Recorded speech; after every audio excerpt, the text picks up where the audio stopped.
RPG! RPG! RPG! RPG! RPG! Hello, everyone, and welcome to the Knights of Last Call. My name is Derek Melinda, welcoming you back here to another exciting episode of Knights of Last Call live stream. And of course, tonight we are going to be doing a first look as part of our first look series, where I take a look at a role-playing game that I have never looked at before. In some cases, these are newer games. In some cases, these are older games that I just never got around. In some cases, I don't own the game, and I buy it just for these streams. Or in some cases, I've owned the game for a long time, and I buy it. I finally get a chance to go over it with you all. So, hello and welcome. First things first, how is everybody doing? Hopefully doing well. We were not live Tuesday. The Knights themselves had a bunch of stuff going on. I personally have had a really long, tough week.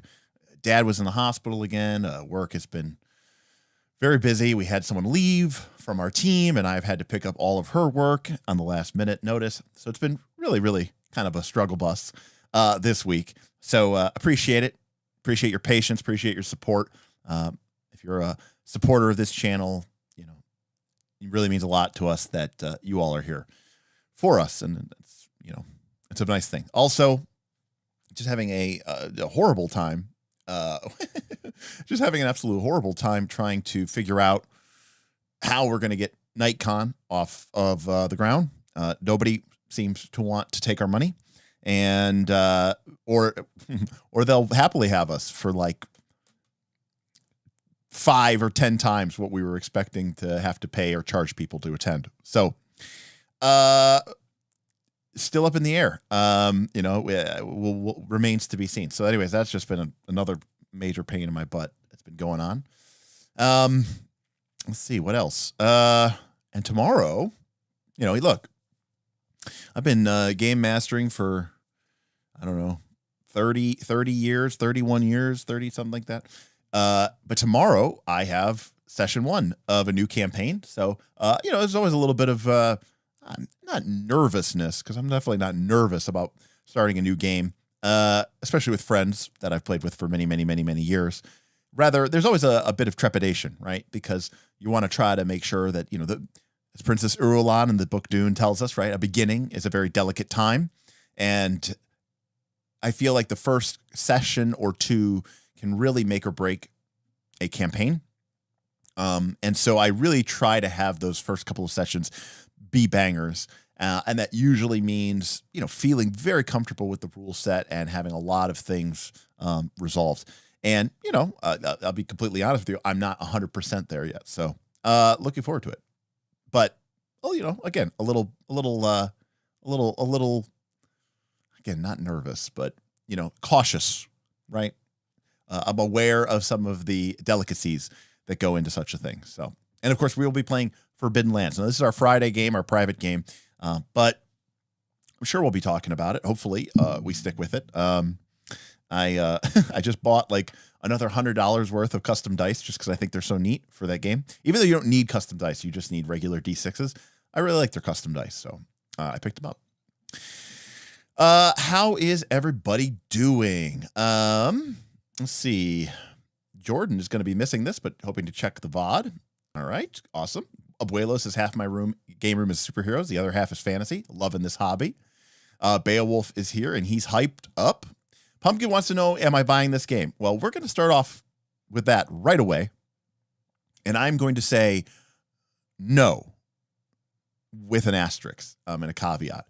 And, you know, before we get into this proper, I am going to rant about how absolutely horrible and disgraceful and shitty this game is for its digital offering. I bought the book. I actually bought the book months ago. Never cracked it open, so this is still a first look. The book itself looks fine. It's a totally reasonable book. If this is something that you're really interested in, I recommend that you pick it up. But for the digital offering, you can get it on Roll20 Amazon Kindle or Demiplane. And that's it. There is no PDF offering.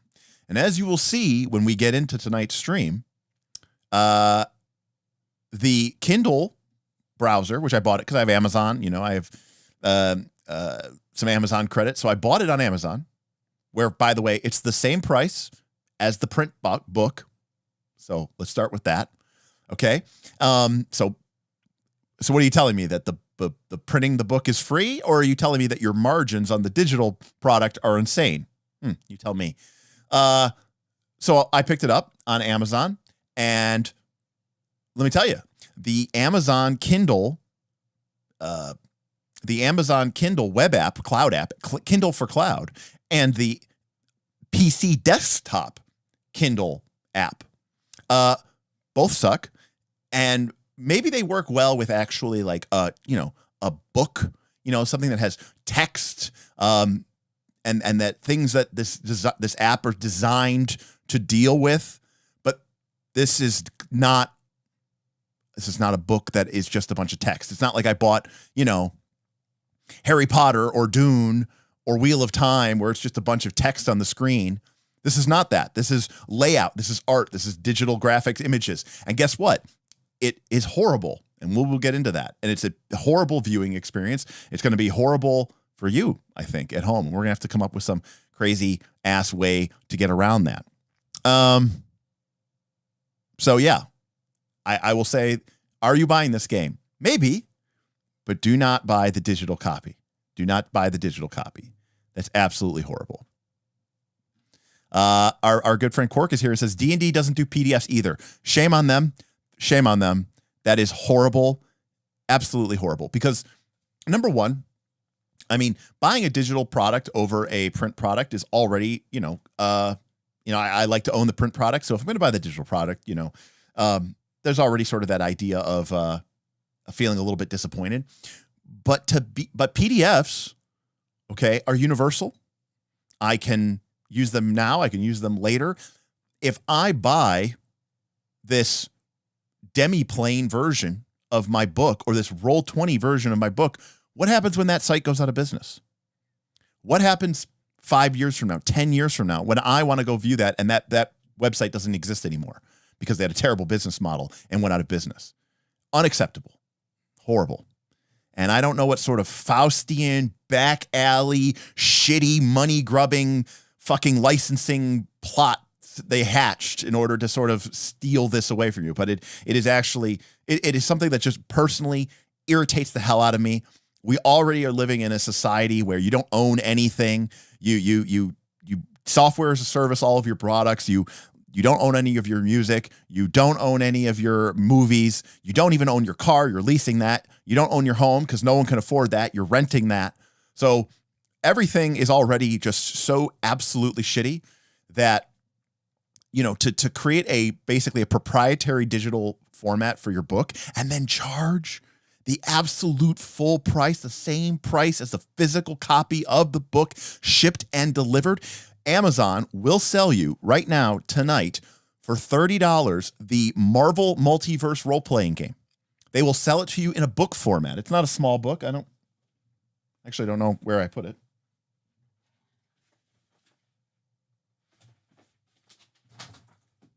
God knows where it is. And then they will take that physical book and they will ship it to you, on a truck across the country, or at least a part of the country, and they will drop it off at your front door. All of that costs $30. And then for the same $30, they will send, a few bytes of data to your Amazon Kindle account. But you might say, well, what about Demiplane? Well, what about Demiplane? Well, let's see. Demiplane. Let's see here. Here we go. Here's Demiplane. Oh, cool. All right. We got our Demiplane going on here. Now, is that $50? Is that $50 for the book? So that I can watch it, or I can read it just on this one website? Okay, cool. But guess what? If I go to the stupid Demiplane thing, guess what? I don't even get, like, if I want to be able to share, my book, I've got to get content sharing, and I've got to buy a monthly subscription to Demiplane. What if I want to make multiple characters? What if I want to make unlimited characters? Guess what? You can't do that unless you have the monthly subscription to their fucking service.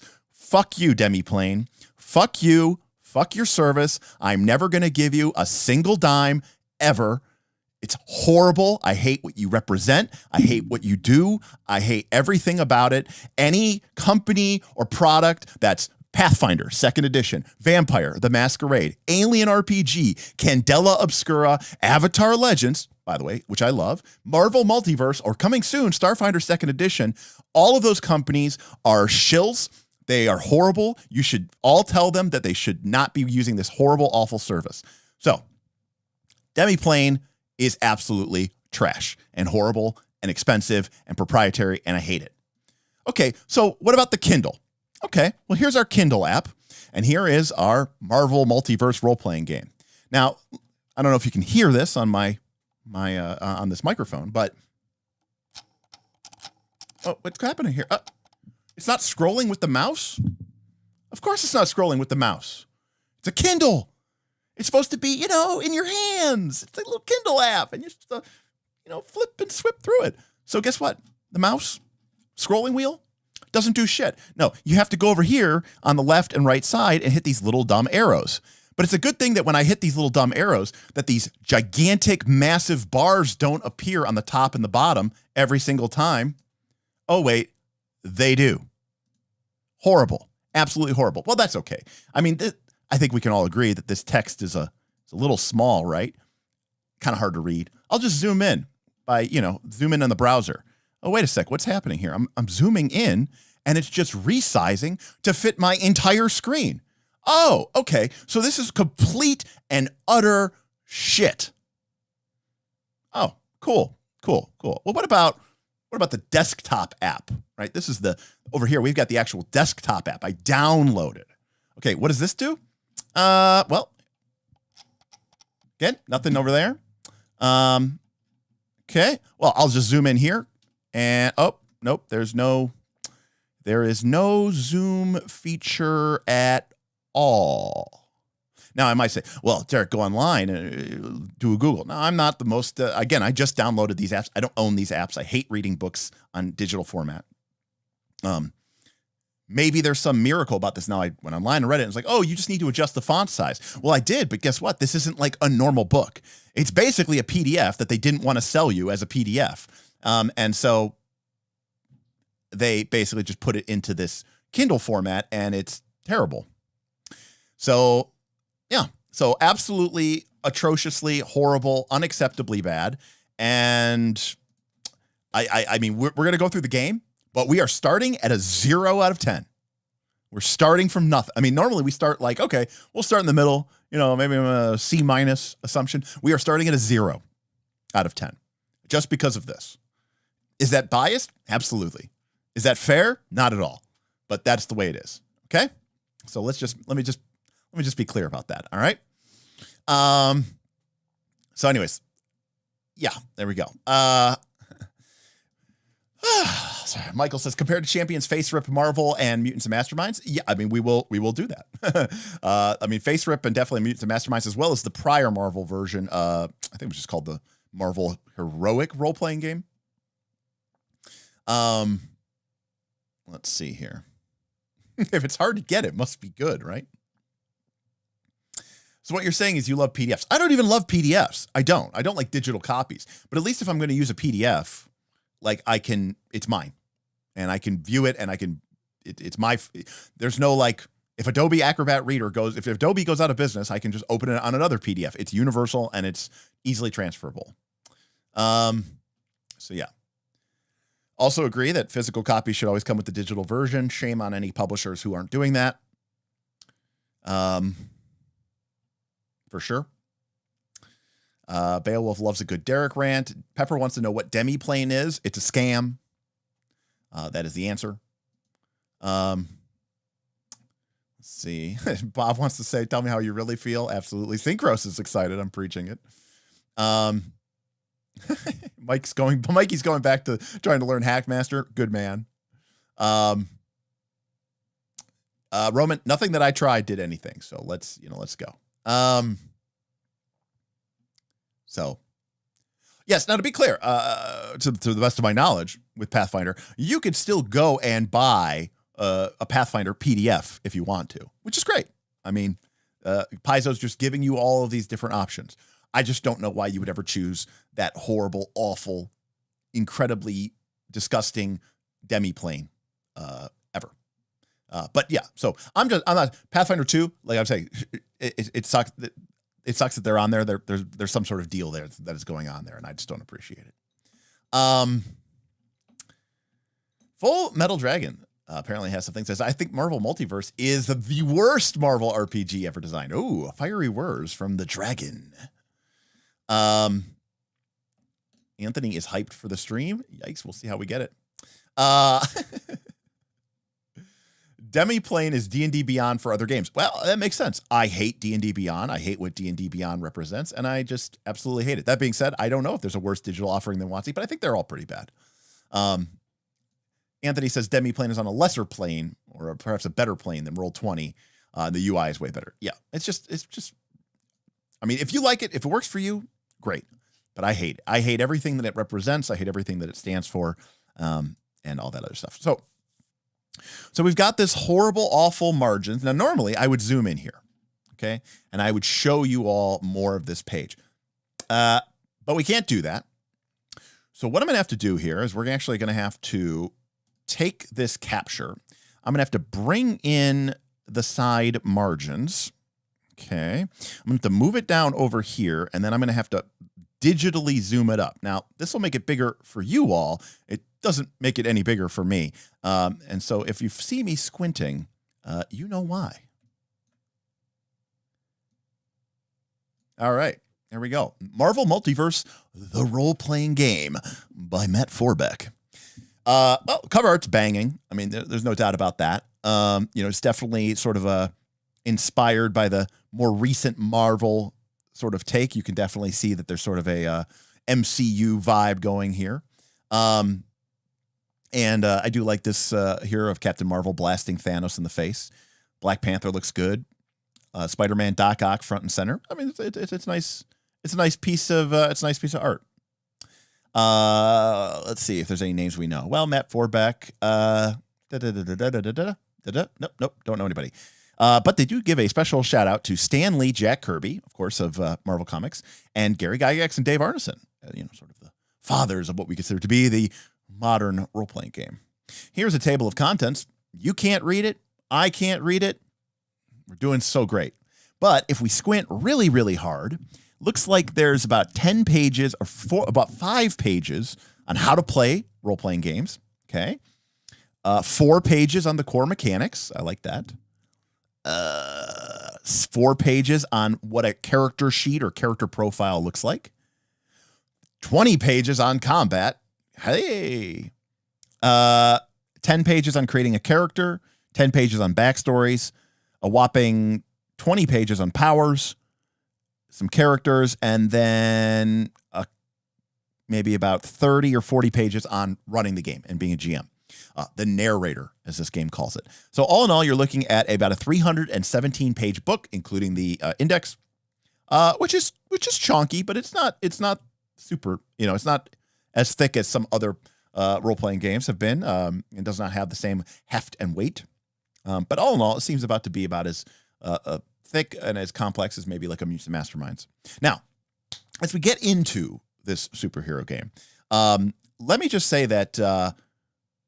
I have run a number of superhero RPGs over the years. I mean, we developed our entire for a very good long time. We barely played any fantasy campaigns. We played a ton of superhero games. We developed our own entire our own cinematic universe before there was ever a Marvel cinematic universe. We had our sort of own gaming group cinematic universe. Actually, it was the name of the sort of.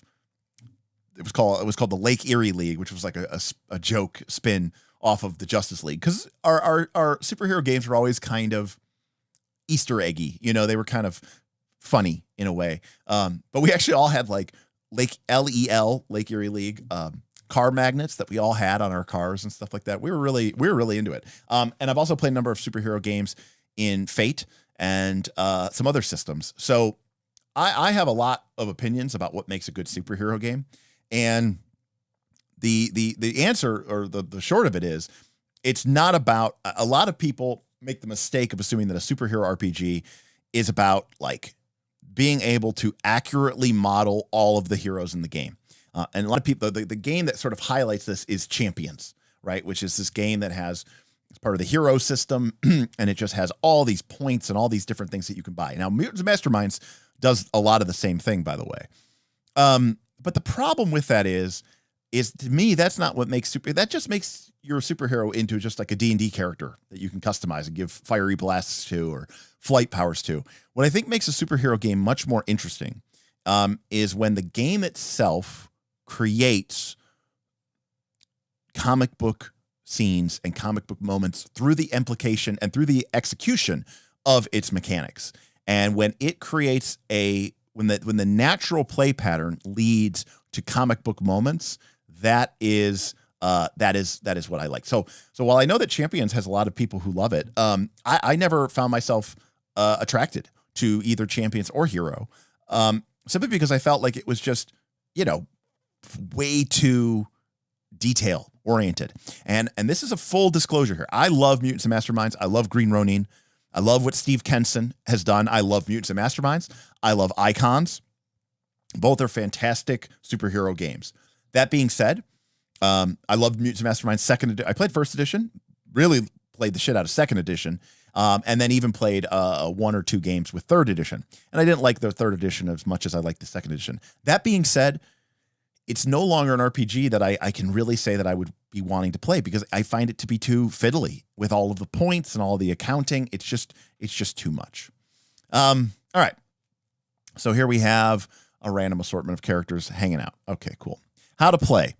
Well, this is unreadable. I mean, not just even from the text, but just like the red line is kind of like going through the text, and it's small, and look at all this space, and this is just, this is Marvel.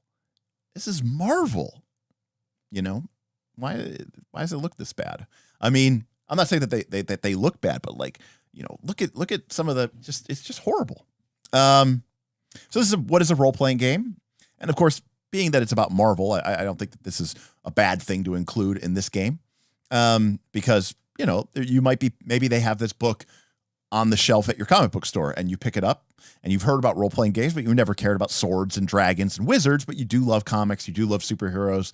And so I think that this is a warranted inclusion here. In this game, you tell amazing and original stories in your own personal corner of the Marvel Multiverse. These tales could star heroes from famous teams like the X-Men, the Fantastic Four, or the Avengers, or they could feature brand new heroes of your own creation. You can even mix them up and have heroes you create fight alongside Marvel legends like Spider-Man, Captain America, and Wolverine. Now, we'll see where the game goes with this, but let me be clear about something here. This is my number one complaint about officially licensed and branded RPG systems, especially Marvel. I don't want to play Wolverine. I don't want to play Hulk. I don't want to play Cyclops. And I understand that for some people, that is the fantasy, right? They literally want to play Spider-Man. They literally want to play whoever. I do not. None of my players have ever. And so one of the reasons I've always bounced hard off of these Marvel games, especially the last one, Marvel Superheroes, is because the game was basically like, you could make your own character, but really it's all about playing Black Canary or playing Spider-Man or playing Cyclops or Jean Grey or, Angel or the Beast or whoever, whatever. And if you do make your own character, won't it be cool when your character meets the X-Men or meets the Fantastic Four, and then you get to be like helping them out on a mission? No, it's not. I don't want these other superheroes in my game. I don't like the canon characters, I don't even really want, I definitely don't want them showing up and, outstaging my PCs, and I don't really want to play them either. I don't mind reading their stories or watching them in the movies, but I'm playing a role-playing game. I want to make my own superhero, and I want to make sure that gets front and center. So even in this initial description, I'm a Black Canary is DC. Who am I thinking of? Who's like isn't there like a Spider-Man villain / Black Cat. Okay. Black Cat.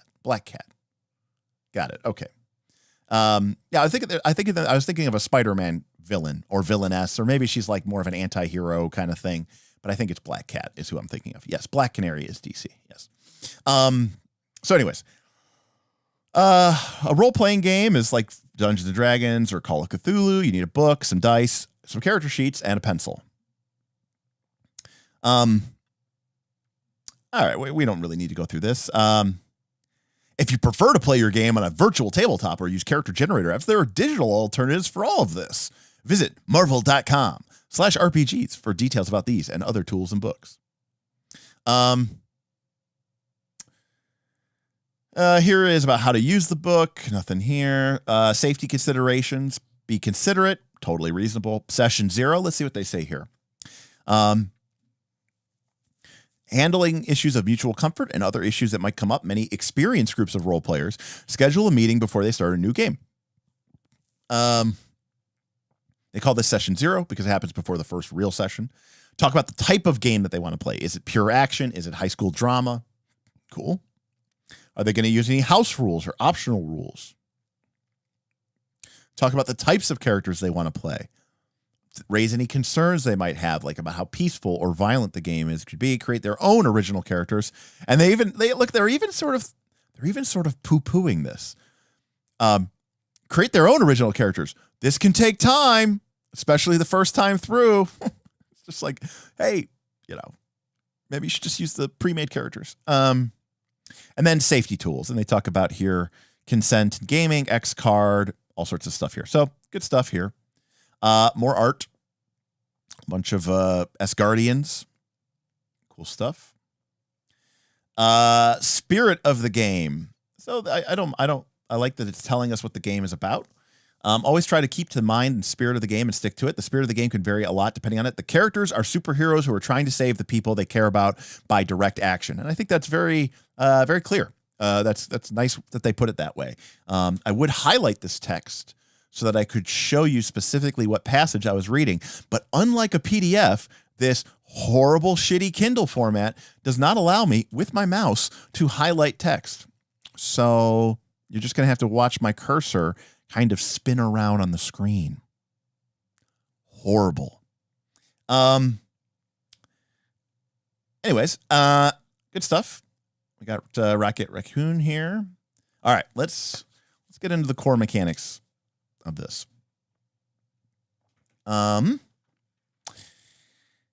The Marvel Multiverse mechanic role-playing game may come in the big book stuff full of all sorts of amazing materials, but the size of it can be a little overwhelming. Actually playing the game, however, requires only a few basic rules, which we will cover in this short chapter. Once we get those down, get ready to get started. The action check. Okay. When playing the Marvel Multiverse role-playing game, the players have characters try to do all sorts of things. Some are amazing, others are mundane. Many of these mundane things are sure to succeed. As far as the game is concerned, they happen automatically. Okay, good. For instance, if Spider-Man's player wants Peter Parker to walk to a bodega to pick up groceries, then he just does. The narrator doesn't bother. If you're rolling dice to see if Peter Parker can pick up groceries from the bodega, number one, what kind of role-playing game, a superhero role-playing game are you playing? And number two, what is your opinion or what is your thought process around role-playing games? But anyways, they're being point here. Most of the time, there's no real challenge to this, so there's no reason rolling dice. The narrator and other players just describe the parts of the world. It happens narratively. However, sometimes the heroes want to try things for which the element is not certain. Often, there's an element of risk involved.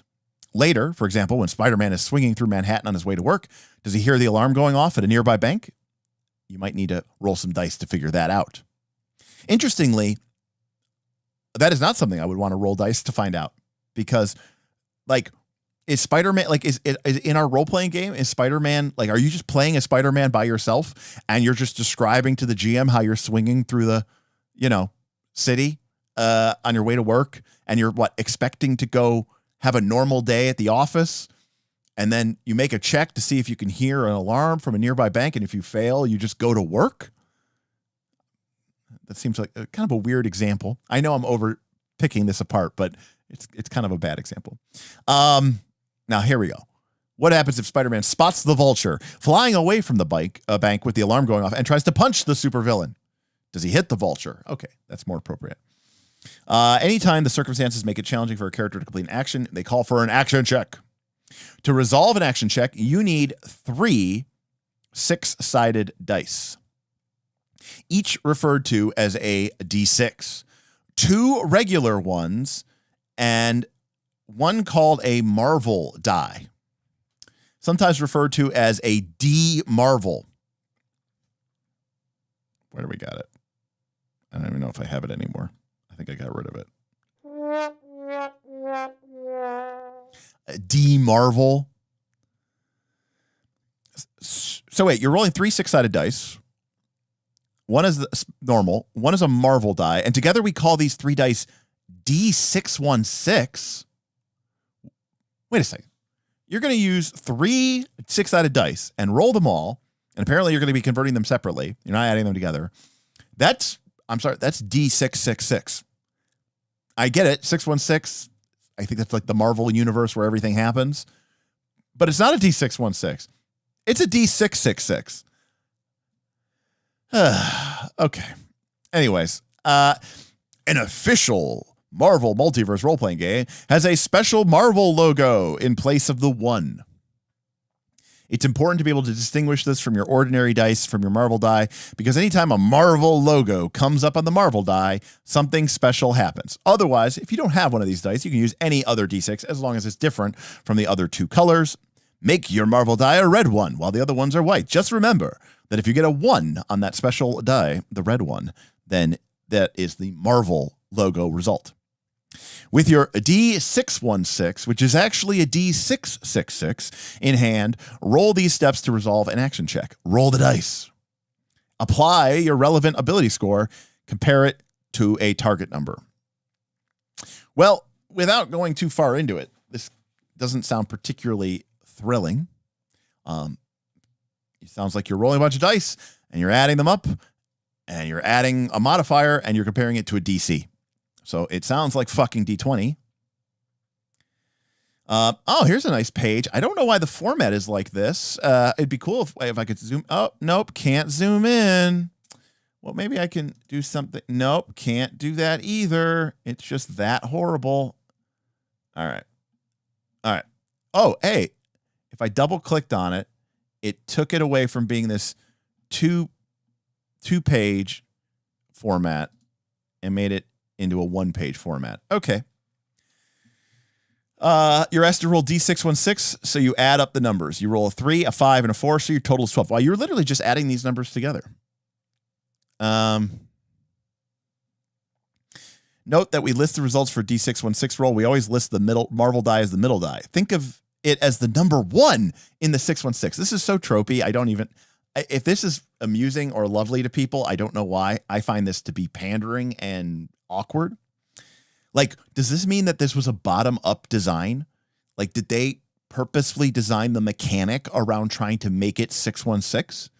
Or did they just say, no, we wanted a D3D6 system, we wanted a 3D6 system, a D666 system, and this is the best way that we could see making this game. And then someone was like, wow, did you know that we could just make this one a thing and it's like 616? Anyways. So you're just adding the numbers up, and not 1 number, 2 number, 3 numbers. You're just adding them up. All right. There is one special exception when you add up the dice. If the Marvel die comes up with a Marvel logo, that's a fantastic result. Count the Marvel die as a 6 instead of a 1, and then add the numbers up as usual. When we list an action check that has a fantastic roll as its result, we use an M to represent the middle Marvel die. You roll 3m6, so your total is 15.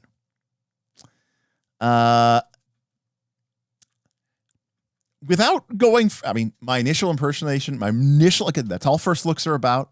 We're only on page 12. I don't like this. It kind of reminds me of the stunt die from Age RPG, Dragon Age RPG, Fantasy Age RPG, and I didn't like it there either. So, then after we've gone through this whole process of rolling 3d6 and adding a bunch of numbers, we also have to add an ability score, which is between -3 and +9. So the numbers can make a huge difference, which is why I'm glad we're rolling so many dice. Then we compare it to the target number. All right. This is the number that we're trying to meet or beat. So it's just like a DC. If the number isn't decided by the particular action, it's up to the narrator to decide what that TN is. Hopefully they give us guidance around that. If it meets or beats, we succeed. If it's less than that, it fails. Hey, 20 years of modern game design, especially in a superhero genre, and the best we come up with is binary success or failure.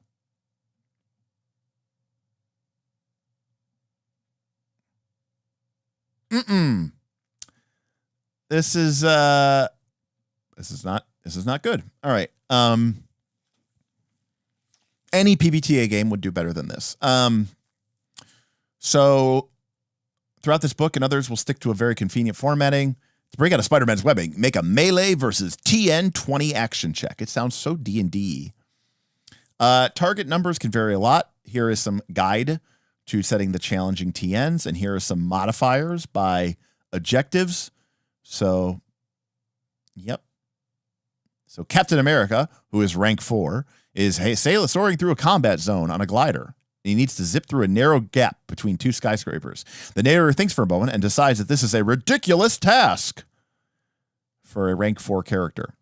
Oh, so the base DC is decided by your rank, which means that as your character becomes higher rank, that everything in the world around you becomes more difficult. Except when it doesn't, because then you modify it by the adjectives to account for some sort of form of So this is like an absolute relative DC system.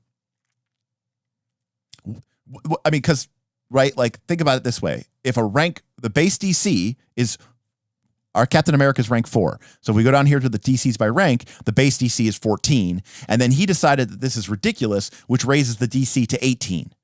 But if I was a rank 1 character doing this, the DC would be 11. And even if the GM decided that this was absurd for a character, it would still be 17, which means that it would be easier for a rank 1 character to do that than a rank 4 character, which is really funny. Okay.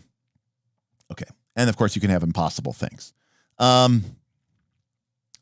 Let's see here. People are in chat. I'm sorry if I'm missing you in chat here. I understand that we probably have very few people here today. Let's see here. Oh, we have 80 people. Wow. Okay. Well, hello, everybody. Let's see here. What about my character's 16d6 energy blast? Crocodile says pandering and awkward. Marvel? No way. No way, man. I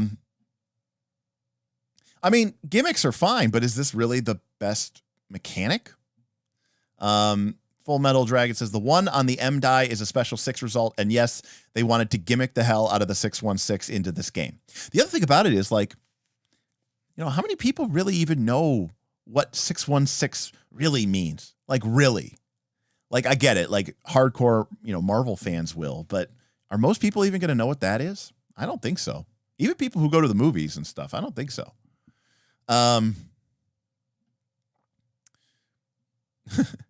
Anthony says, after running MCDM, where everything hits, the null result in this feels even more painful. And I agree. And honestly, one of the biggest problems I had with Mutants and Masterminds is it's like, I don't necessarily want the characters to fail. They're comic book characters. That's not what we're here to see. Playing comic book characters like we were playing in a D&D game is not what I'm about.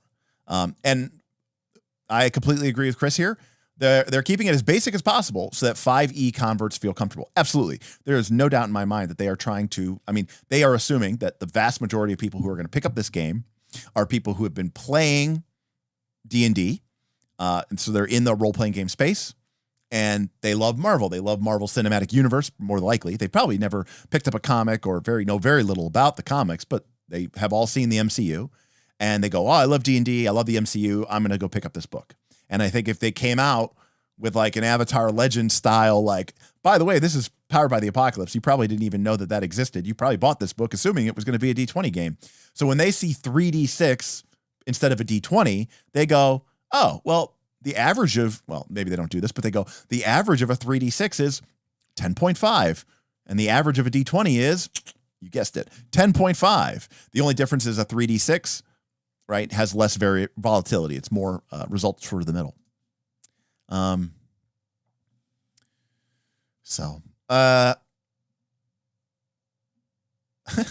Roll for combat counts as 5 people. Fair enough. And I guess the argument could be that a rank 1 character wouldn't be able to.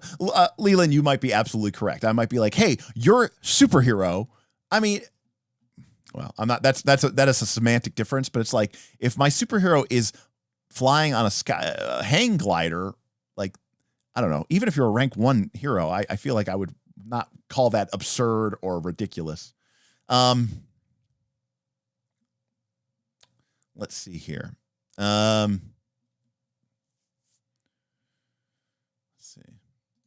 If I remember correctly, 616 came up in the MCU literally once in the second Spider-Man. So it's a number that only comic fans would recognize. And by the way, to my knowledge here, they haven't addressed any of this. They just assume that you're going to know this.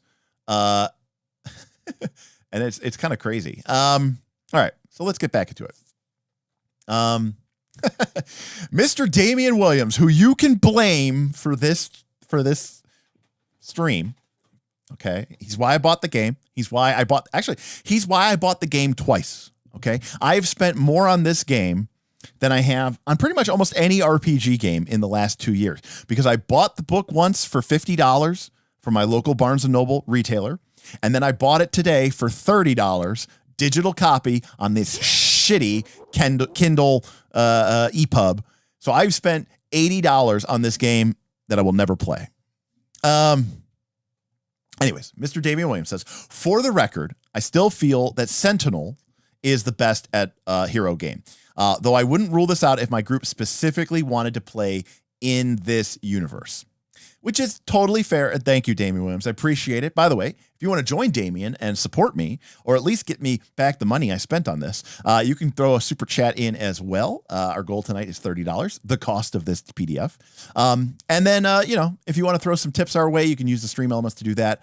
It has been a tough week. We didn't stream Tuesday. And of course, your tips and your support are the reason why this channel exists and why I can drop $80 on this horrible game, which remains to be seen. But right now, we're still at a 0.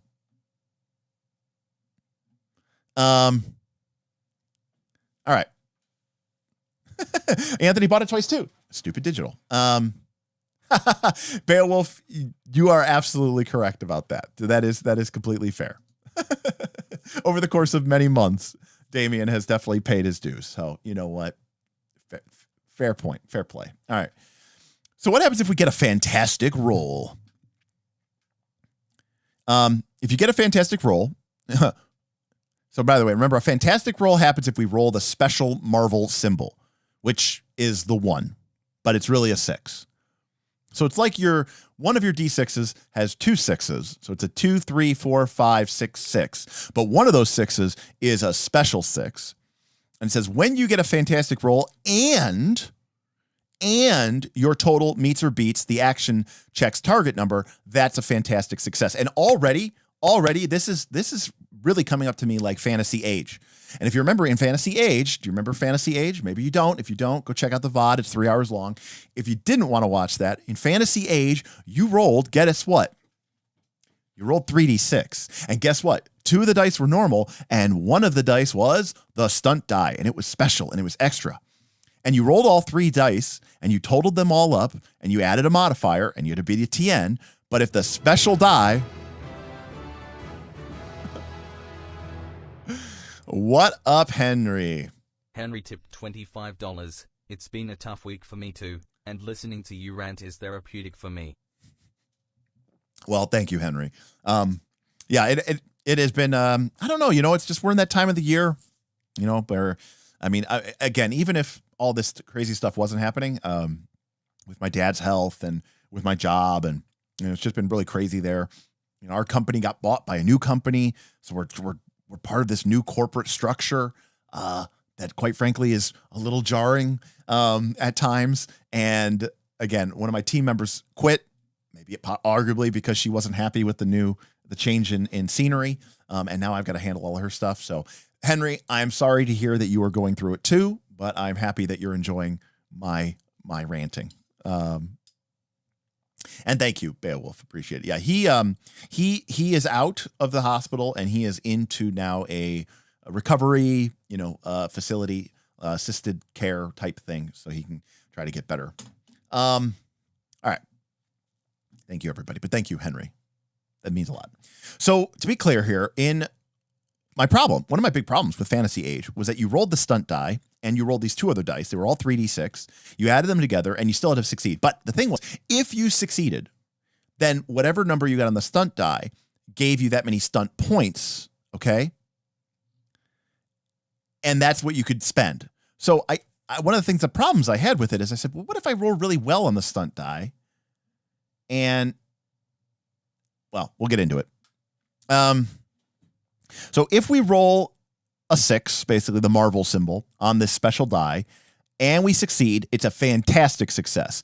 And it says, that's considered a yes and result. The action succeeds and we get something extra special. The default effect of a fantastic attack is you deal double damage. So it's a critical hit. Again, normal concepts and terms that D&D players would understand. However, if you're using a power at the time, you can often find a specific special result in the power's description to use instead. Okay, so alternatively, if we're using a power, we have to do something precisely dictated by the power. If nothing is listed by the power, or the action check isn't part of an attack, the controlling player can suggest an effect subject to the narrator's approval. If the player isn't able to come up with something on the spot, we suggest that the character gains an edge on their next action. More on that in a moment. All right. Damien says, don't gloss over. It's different than Age. I'm not saying it's different than Age. It clearly is, but there's definitely similarities and you can't deny that, Damien. You can't deny that. So let's talk about this resolution mechanic. So again, we're going to get into it. Let's go through it and then we'll finalize everything. So here's an example. The character rolls the Marvel symbol and it comes up short and succeeds. So that is a fantastic success. So basically the Marvel counts as a 6. So they get a 3, a 6, and a 2. I know this is probably nitpicky, but this is like a personal thing. It would be easier for me if there was a 6 on the Marvel symbol. Anyways, what if you get a fantastic failure? Okay, believe it or not, it is possible to get a fantastic roll and still fail the action check. It's not easy to do, but it can happen. Of course it's easy to do. You could roll a 6 and a 1 and a 2. Or Marvel a 1 and a 2. So a fantastic success is a yes and, which I like that nomenclature. And a fantastic failure, where you roll a Marvel and still fail, is a no but. I like the language they're using here. The action fails, but something special still happens. If you get a fantastic roll and your result is less than the target number, that is a fantastic failure. Unlike with a fantastic success, there are no set standards for how to handle a fantastic failure. Instead, the extra effect is entirely up to you. You get to suggest an idea for something special on the spot, and if the narrator approves, then it happens. So Beowulf says, so there you go. So it's not just binary. Well, 16.6% of the time, it's not binary. Remember, you're only going to roll a Marvel result on one of the dice, on the Marvel dice, 1 in 6 times. So, which is 16.6%. So the other 84% of the time, it is binary. So if you roll, so it's 84% of the time it's binary, and then 16% of the time it's yes and no but. So The game book is $32 on Amazon now. Oh, they must have heard me talking about it and they swooped in. I think it's on sale, but it's Amazon. So like Amazon buys everything for like pennies on the dollar. Anthony apparently is building a dice bot for this game for the play-by-post server I've dedicated to it. The edge, the trouble, and modifiers are all built into it. Fun stuff. Awesome, Anthony. Well, you know us here at Knights of the Last Call. We love play-by-post. It's binary, except when it isn't. Junk bucket, that is a good way to describe it. Now, listen, to be clear, I don't hate this. I think it's kind of, it's just kind of like, I'm like, oh, that's really interesting. I love it when my players, especially, let me tell you, I've played a lot of comic book games with people, okay? I've played Mutants and Masterminds. I've played, which is D20 based. It's third edition based, 3E D&D, true, old school D20, OGL D20. I've played Masks, right, which is a Powered by the Apocalypse superhero game. I've played Fate superheroes. And let me tell you something. The fun of the superhero game is there's so much resonance. Everyone who's playing a superhero game, for the most part, has seen the movies, they've read the comics, they've watched the cartoon shows, right? Like everybody knows comics. They know the tropes. And there's such a unspoken language when you play superhero games amongst people. They don't even have to be like the most hardcore comic book aficionados, but we all understand the sort of tropes that happen. And when you give players in that environment a lot of narrative free reign, the game is so much better. And so while I don't hate this, this yes and the no but is exactly the type of thing I want to see in this kind of game. And it only occurs on a Marvel result. When you don't roll a Marvel result, you are literally just playing a normal D20 game so far from what we've seen. All right. The ultimate fantastic roll. If you roll a not 666, just a 6 Marvel 6, even though the Marvel is a 6. Now we know why they didn't put a 6 on the Marvel. This is just awkward. I'm not even a Christian, so it's not like this even offends me at all, but it is just so awkward how like painfully this is obviously a 666 and they're like going out of their way to be like, it's not a 666. In any case, if you roll this, which by the way is like a 1 in, 216 chance, I think, is that right? 6 times 6.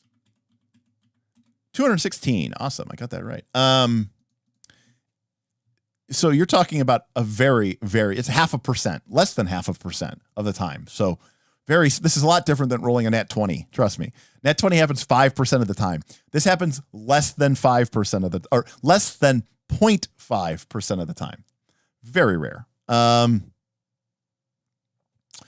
When a player makes such a rare roll, their character automatically succeeds at what they're trying to do, no matter what the target number is. And they can also ignore any trouble, which is the opposite of an edge.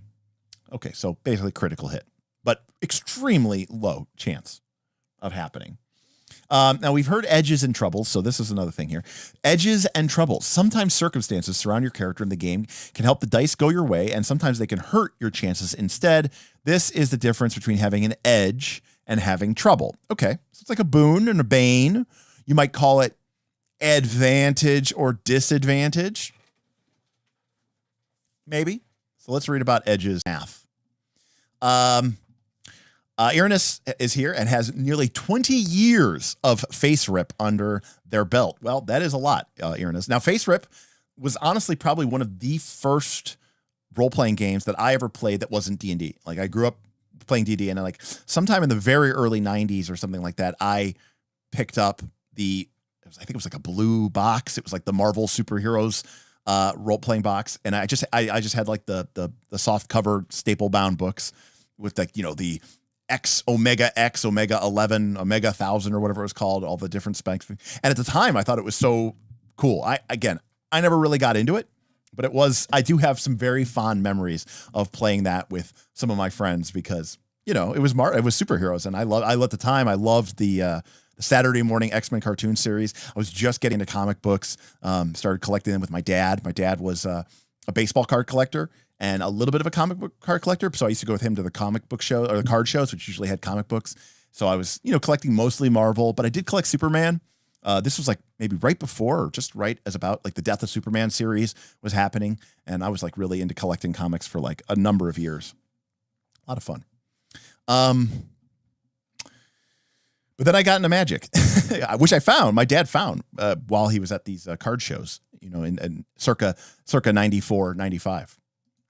Let's see here. Okay, so both 666 and 616 are alternate interpretations of the number of the beast. All right, well, there you go. Coincidentally, the first idea of the canon universe was 666, but obviously had the demonic connotations, and they changed it. Yeah. Interesting. It's pretty funny that they picked both numbers of the beast. Unfortunate Pumpkin says, nothing is really standing out for me yet. Hopefully there is more. Yeah. Oh, no, Alex. Yeah, we know that the original MCU or original Marvel universe is Earth 616, but it's a really deep inside cut. Not many people really know that are coming to this game, and they don't really spell that out. So it's weird that like the whole game is based around this. But anyways. All right, so we have edges or troubles, boons or banes, advantages or disadvantages, perhaps.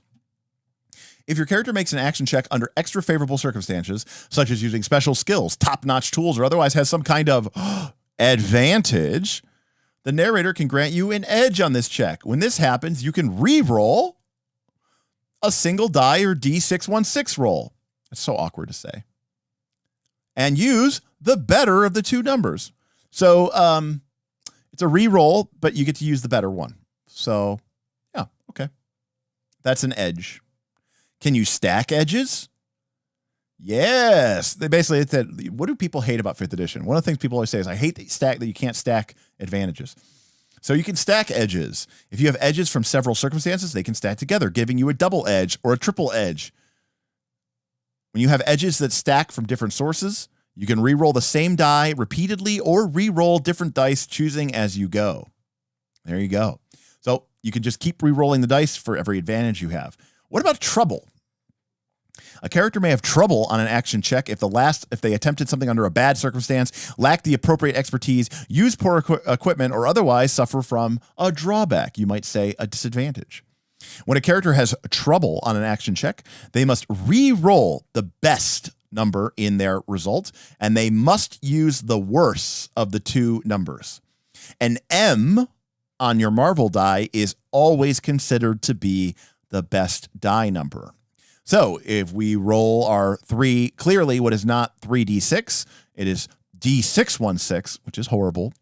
If we roll our 3d6 with the Marvel die and we get a 6 and a Marvel and a 5, so we got a 6 Marvel 5. The Marvel counts as our highest die roll. We re-roll it and get a 2. So there we go. So it is basically advantage and disadvantage. We can stack. And if you have multiple sources, you can stack trouble. What if you mix things up?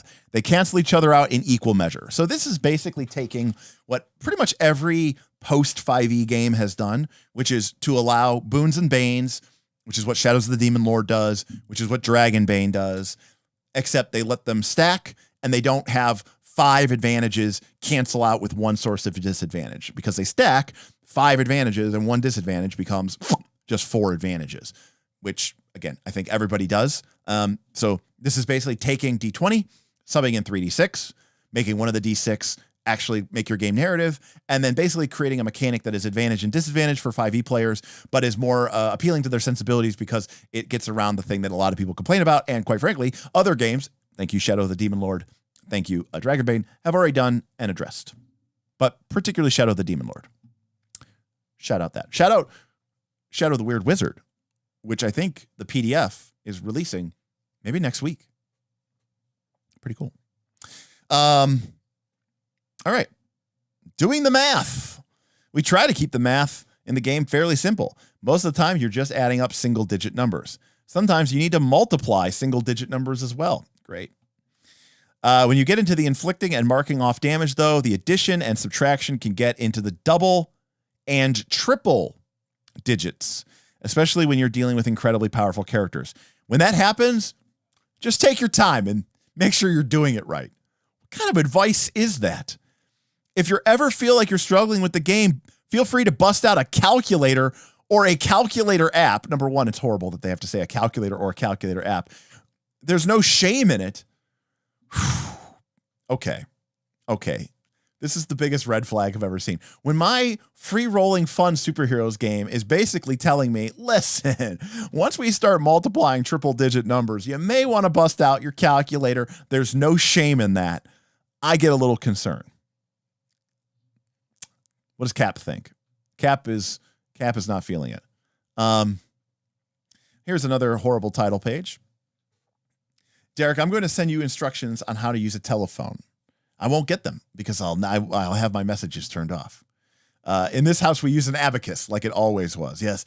All your players become like those people who have the virtual abacuses that they can visualize to do high levels of math. What would be neat if an edge just let you roll another die and you could take the best 3 dice for the action roll. Oh, Full Metal Dragon. That's way better.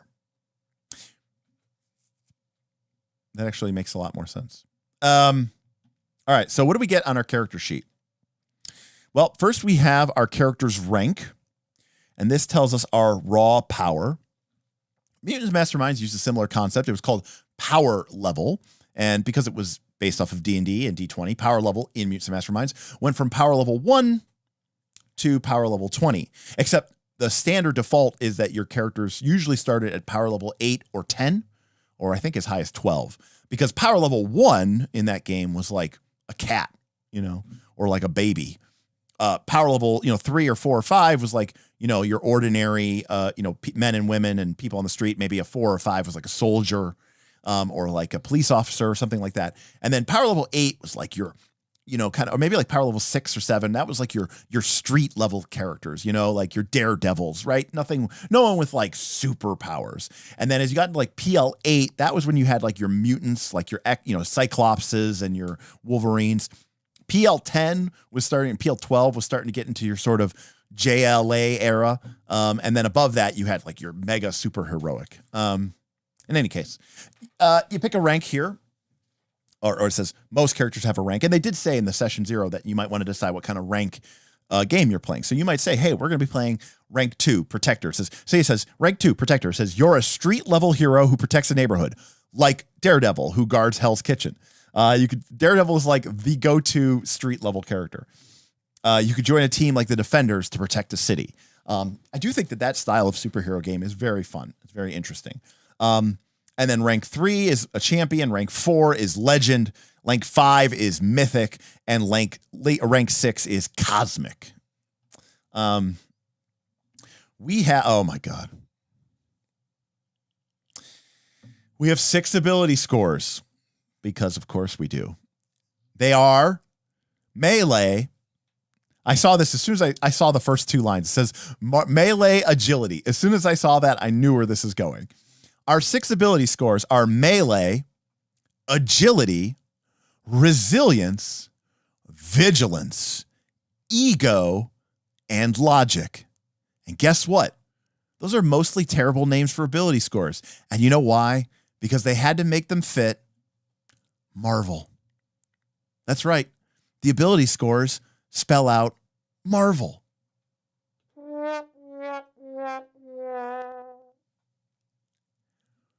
Why? Ugh. To me, this is cringy. See, Face Rip, at least, Face Rip was doing something completely different and also with 7 ability scores. And it's not like they called it Face Rip, right? People started calling it Face Rip because it was, the 7 abilities of fighting and agility and endurance and strength and reason and intuition and psyche.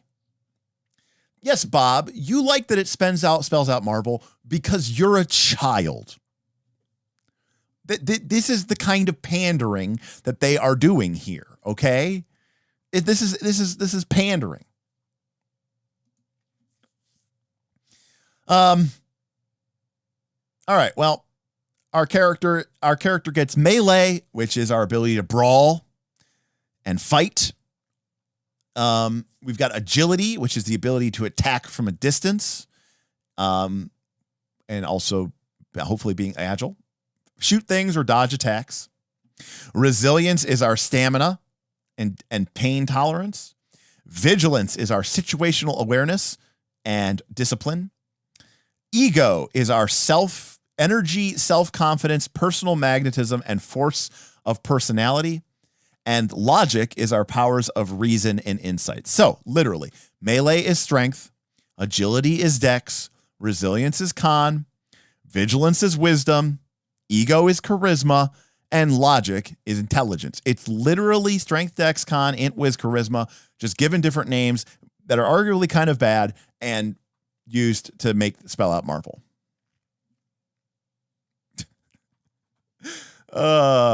Damien says it's Disney. They had to use the brand. They're like, look, we're paying for a game. Everything is going to have our mark all over this. Pepper is apparently on Team Bob. Pepper is on Team Pander to the lowest common denominator.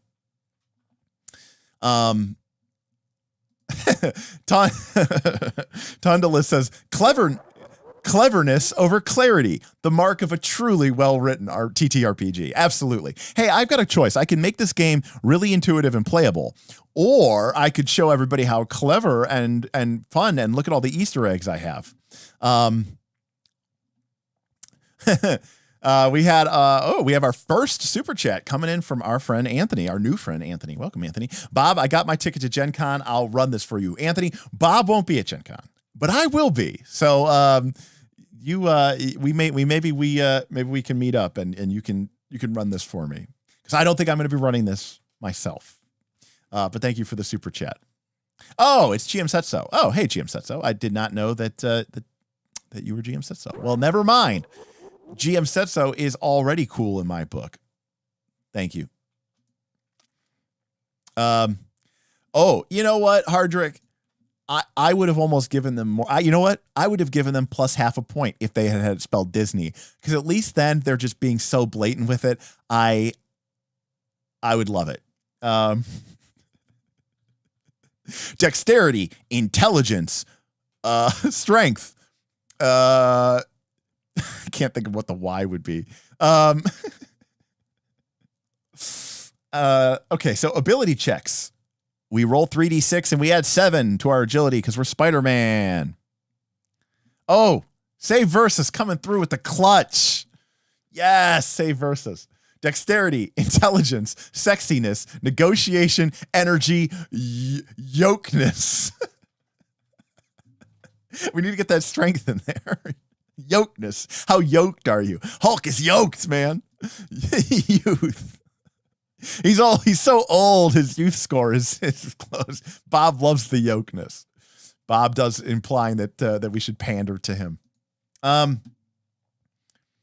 Also, a mark of a truly revolutionary RPG is when you take 10 and add it to one of your abilities to create a DC that is used to hit you.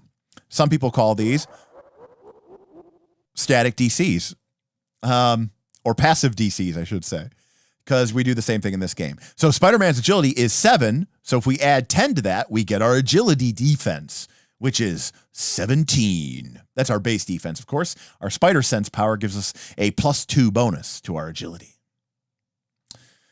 All right. Health is how much damage we can take. Now, I'm going to stop right there. I do not like damage tracking systems in superhero games. I do not like them. That is not the way that I want to track damage in a superhero game, because that's just not the way superheroes work. Superheroes don't take damage. It's weird, but they don't. If you watch movies, if you read comic books, you know what I'm talking about. To calculate their health, multiply their resilience by 30. So if our resilience is like 3 or 4 or 5, if our resilience is 5 or 6, we have 180 health. That seems insane. We also have our focus, which is our capacity for concentration and willpower, It could be temporarily lowered by psychic damage or the use of certain powers. This is our vigilance multiplied by 30. Spider-Man's vigilance is 3. Multiply that by 30 to figure out his focus, which is 90. So we have health and focus, maybe sort of a physical and mental hit points. Karma is our mix of luck, grit, destiny. We have a karma equal to our rank. In order to be considered a hero, we have to have the tag heroic. So the game also has tags. Spider-Man is rank 4, so he has 4 points of karma. Karma allows us to spend a karma to gain an edge on the check, aka it is a hero point. It's a Pathfinder 2 style hero point, actually. And there we go. Actually, it's kind of like a Derek hero point because you can also spend it to give an opponent disadvantage or a trouble on their check, and you can only spend 1. And we do get it back with a decent night's sleep. So that is something. But this is literally just hero points. Recovering with karma, though, if we're low on these absurdly high health and focus stats, we can spend a karma point to make an action check to recover some of it. So now we have to choose between re-rolling our dice or healing. So we can also make a check, multiply, the target number is 10, total up the number normally, multiply it by your rank, just like you would with a damage roll. That's how much health or focus we get back. Oh, Jesus Christ. So let me get this straight. So I'm going to roll the dice. I'm going to make a resilience check. Okay. But we have to beat 10. But if we don't get 10, we don't get anything back. If we do get more than 10, then we total up the number as normal, and then we multiply it by our character's rank, which could be like 4. So, example, I roll 3d6. The DC is 10.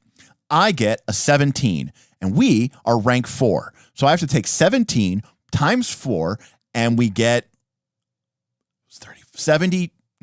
68, and then I have to add 68 to my health score. Womp, womp, womp, womp. All right. Got a couple super chats coming in here. Smallville is the only superhero RPG that I know that doesn't use health as hit points. Well, Full Metal Dragon, number 1, Fate doesn't. Number 2, neither does Icons. Number 3, neither does Mutants and Masterminds. And number 4, neither does Masks.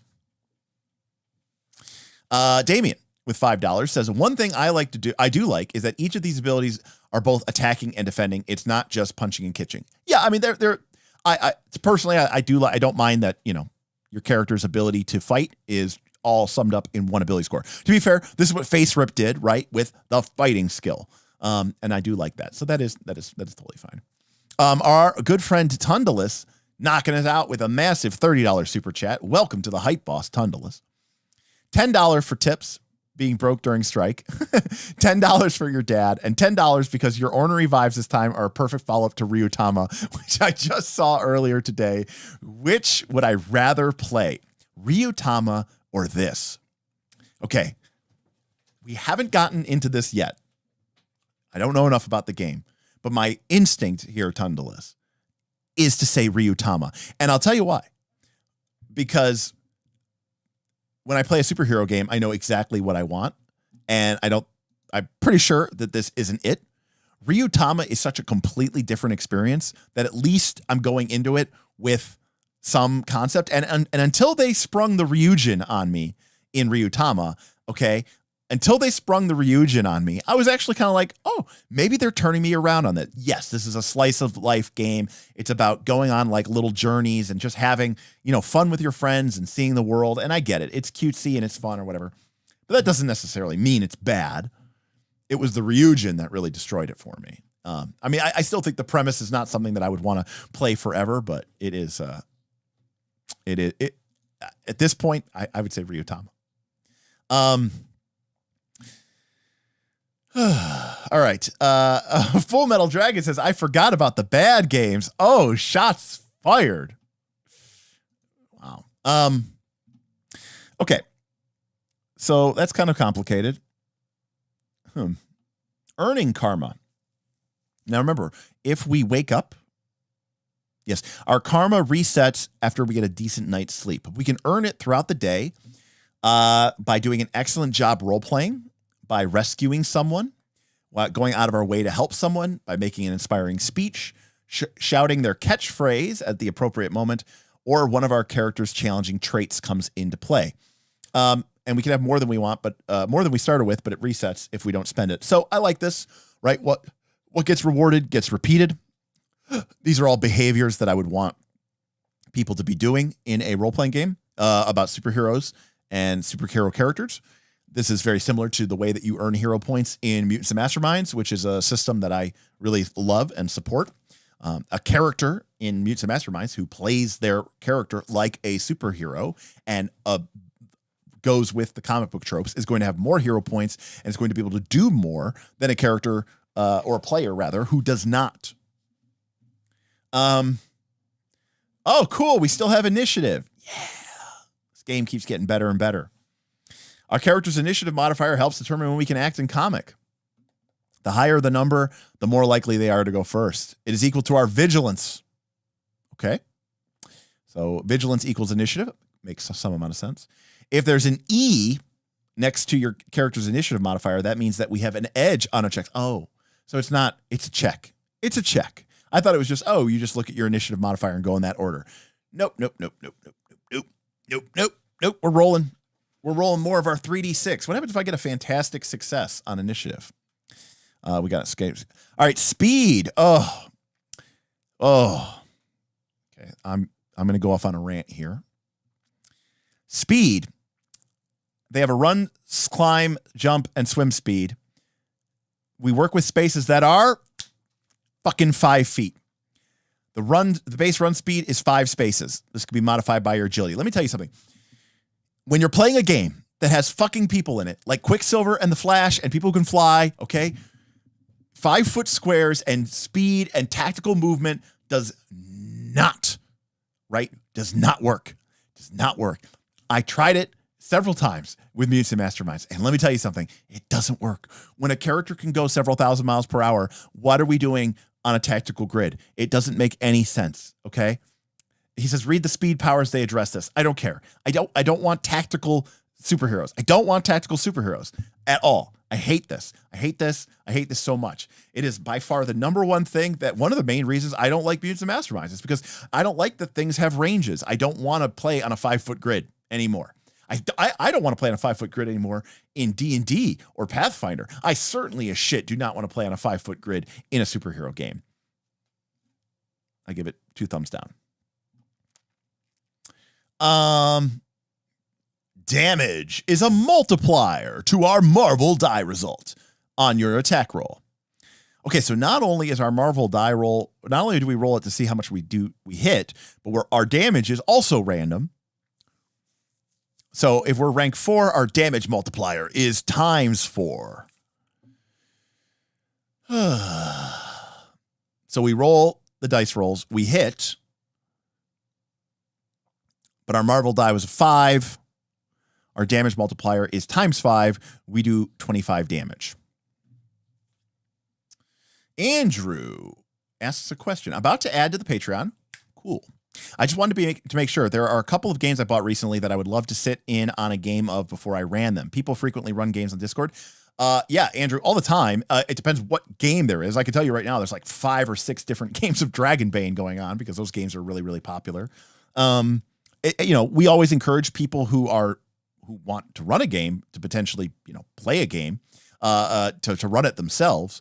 That being said, right now, we've got Mothership games, we've got Dragonbane games, we've got Wild Sea, we've got Forge in the Dark, Traveler, Fabula Ultima, Scum and Villainy, 4th edition, another Fabula Ultima, another 4th edition, a Pathfinder 2e game. We have Path Builder Extreme, which is a Pathfinder 2 a drop-in game, another Fabula Ultima game, a Blades in the Dark game, the Community Delve game. I think there's a couple other. I think I mentioned Spaceship Fridays. So there's quite a bit. Oh, there's MCDM. We've got some people running MCDM still for people. So yeah, there's quite a bit of games going on. I mean, we're not 10,000 people. Our Patreon is 300 plus people. So it's not like everybody, but there's a lot of, I think there's a lot of games going on. But Damien says, you've arrived at why I prefer Sentinel comics. I hate battle maps. I'm right there with you, buddy. We're not always aligned, but I'm right there with you. The rank being a damage multiplier is actually a neat idea. I don't hate it. I mean, I like that it's a multiplier instead of like making the damage just get ever higher and higher and higher. And I suppose if you like, I don't know how often you're changing ranks. So at a certain point, you're like, look, we're doing times 4 damage every time. How many times do I need to multiply by 4 over the course of this game? Not a big fan. So Jackaltorn Moon shouting out PBX. It's Path Builder Extreme, by the way. MCDM play by post. Oh yeah. We also have a lot of people playing play by post these days. Because of people are busy and they don't have time to actually sit down in the week and sit down for a 4 or 5 hour section. We actually have a number of play-by-post games going on. Look, all I want to know is how much damage the Hulk could do. We'll get there, Beowulf. We'll get there. All right. Size. Powers are special abilities such as flight and the like. Super strength. A character's rank determines how many powers they can have. Many powers of closely related abilities are organized into power sets. Others, known as basic powers, stand alone. Spider-Man has 10 powers from the Spider Powers power set. Come on. That's... Ugh. See, this is what I'm talking about. Like, is that... I get it. There's a lot of spider-themed characters in the Marvel Cinematic Universe, but Origin, we got alien, tech, magic, mutant, training, and science. Those are my favorite categories that kind of have been used in the games, superhero RPGs forever. We have our occupation. We have traits and tags. Wait, not traits, not tags, not trags, as Derek is sometimes known to say. No. This game said we're using both. We're using both traits and tags for maximum confusion. That is just fantastic. So Spider-Man has the following traits: audience, combat reflexes, connections, sources, free running, inventor, pundit, scientific explanation, and weird. And Spider-Man also has the following tags, which are different than traits, which is heroic, obligation, Aunt May, poor, secret identity. All right, so here we go. Finally, at last, we get to see a Spider-Man. He's got 90 focus, 90 health, 4 rank, 4 charisma or karma. Apparently, you can have damage reduction in this game. His initiative modifier is +3E, which means +3 and roll with an edge. I've seen enough. Thank you, Derek. Thank you, Knights. Michael, I'm glad that we helped you make a decision.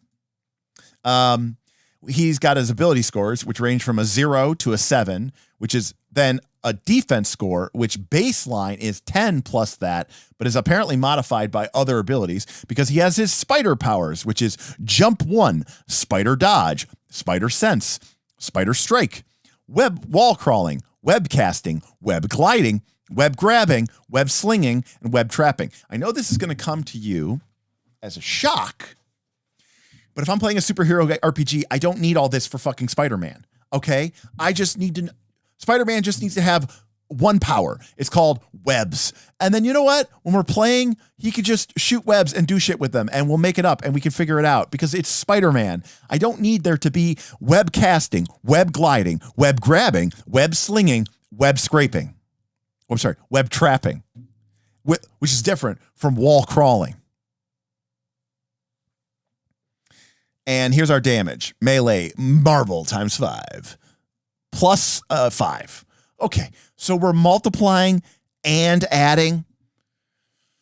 Oh, God. Wow. Oh, it's a good thing that we have this all explained for us. All right, here's more of our information. Apparently this is what the actual character sheet looks like. This is their pretty version for the profile, but this is the actual character sheet where you would write in, apparently Spider-Man fills up all of his power slots.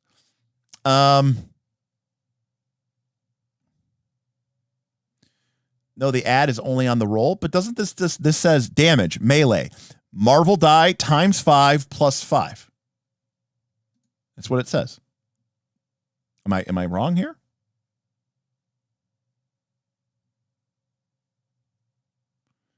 It's in the damage expression. Or is it saying that that's for that's what you roll for the check? I don't know. Anyways, who wants to do math in an RPG? Oh, wait, no. Who wants to do math in an RPG? Not me. I actually do not. Not really. Especially if it's not, I mean, again, we talk about this a lot. Is the juice worth the squeeze? Okay, so we're doing all this numbers. For what? What difference does it make? Like, do we really need all this? No, okay, you add your score to the damage as well. Yeah, so we multiply, we roll the die, then we multiply, then we add. William McNamara says, I stepped away for a while. Are we still at a 0? Technically, I think we're at -1. And then we have all of this stuff here, which are our powers. We also have team maneuvers, which I don't even know what that does, but that sounds potentially cool. And it's all filled up here. Some of them are passive. Some of them they have PI1C, PILC, Action SMR. Web casting lets us make a ranged attack with our web. Web gliding gives us a glide speed equal to our run speed. Web grabbing is a 10-space range attack that can pin. This is why alternate powers from Mutants and Masterminds was so brilliant. I do not want this. I do not want this level of detail in my superhero RPG at all.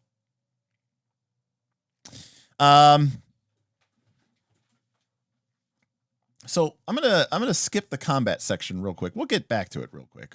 We will.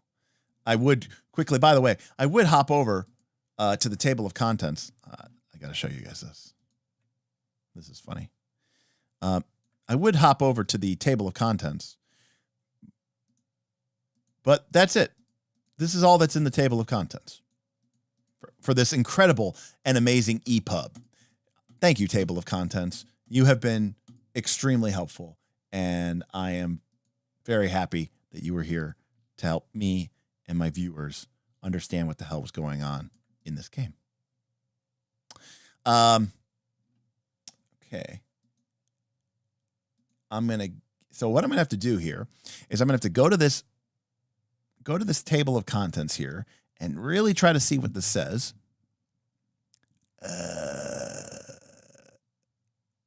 And I want to go to 133, and then I have to go to, and then I have to type in a page number because this is horrible. So I want to point out that like 120 pages of this book, all right, it's a 300-page book.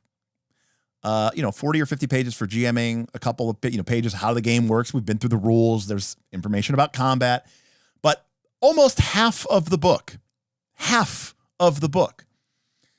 is just cooler characters that you can play in the game. It's just pre-gens. It's so that you can go play somebody else's character. I don't even know all these characters. Captain America Steve Rogers, Captain Marvel Carol Danvers, Clea, Colossus, Crossbones, Cyclops. By the way, Cyclops, GOAT. I love Cyclops. There's Daredevil. You can see he's rank 2. What'd they give Cyclops? Rank 4? I don't know if I agree with that, but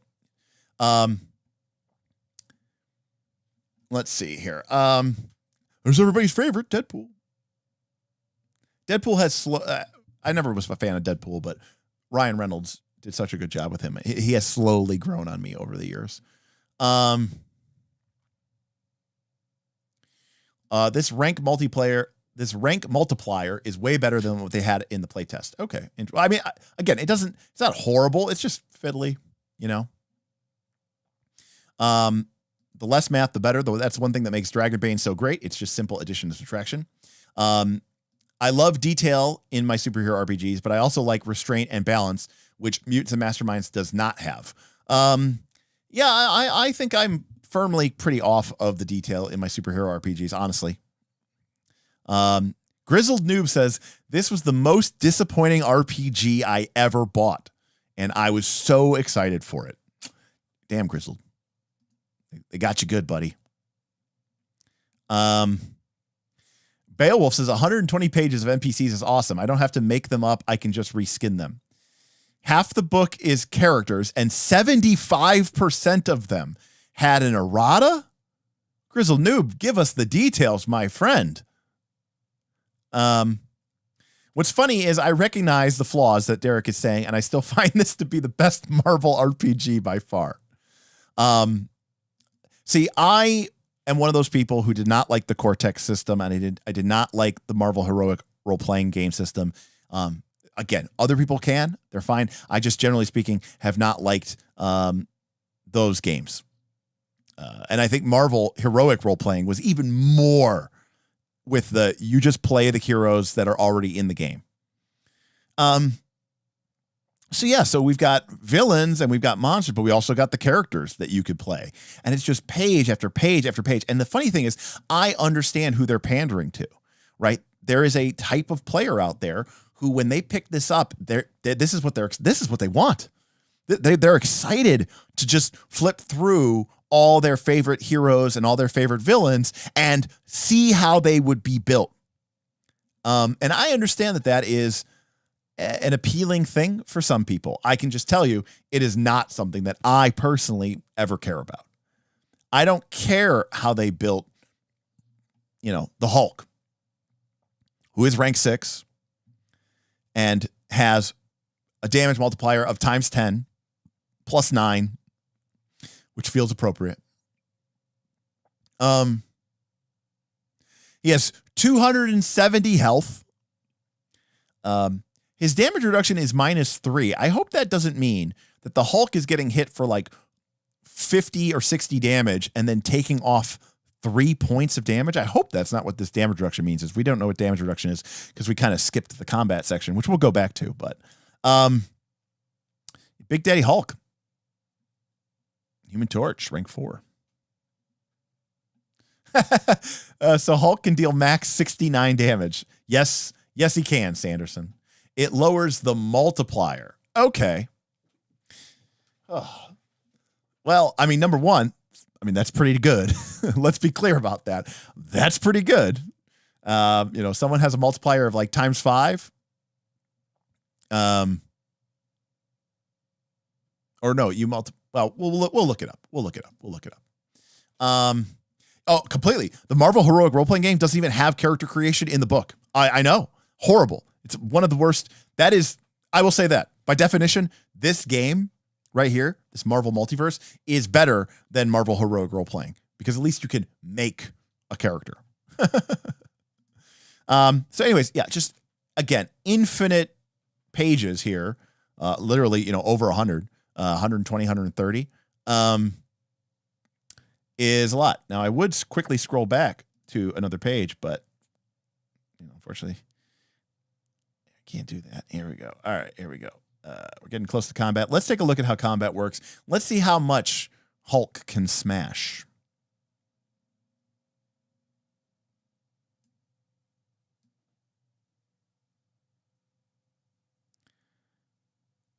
All right.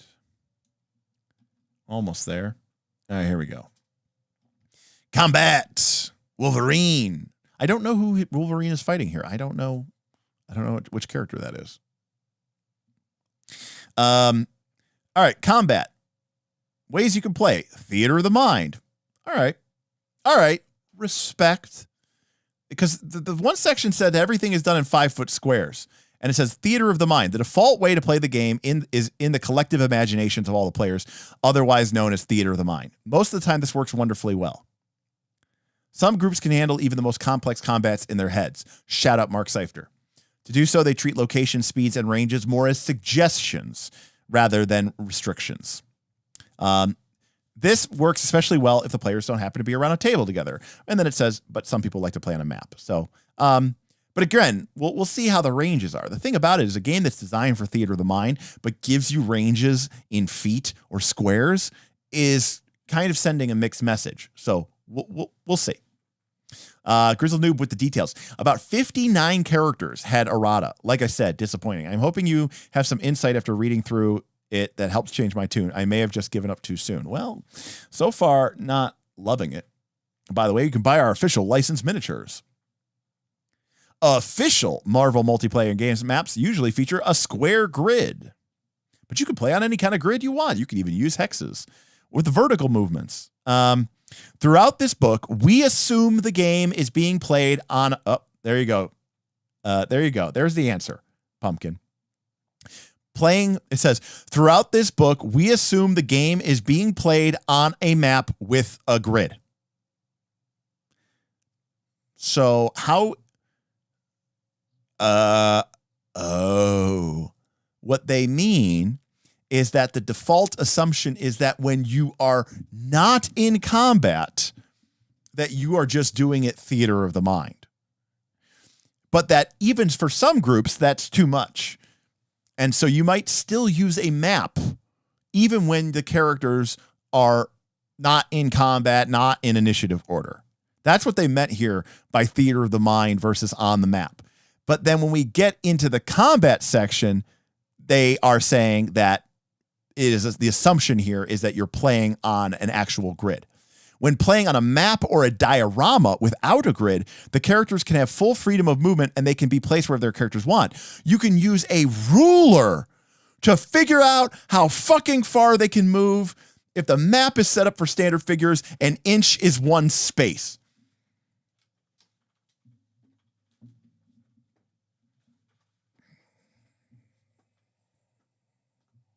Horizon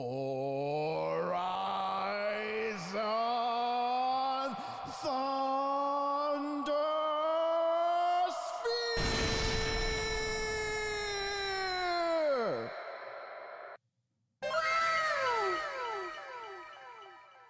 That's horrible. That's just so horrible. This game just has not now this game has suggested to us that we use calculators and rulers in our superhero game. Whew. Now there, I got to disagree with you there, Dragon. I love zones. Love them, especially for games like this. These are superhero characters. You're hurling people through brick buildings, and you're Spider-Man. You're going up the web. You're shooting off from building to building. Like, it's crazy. All right, so after telling us some of the worst stuff I've ever seen in my whole life, we get into timing. When a fight breaks out, the adrenaline kicks in and everything seems to go incredibly fast and break into slow motion at the same time. We break down combat into rounds and turns. A round is 5 seconds of time, and everybody gets to take a turn in sequence.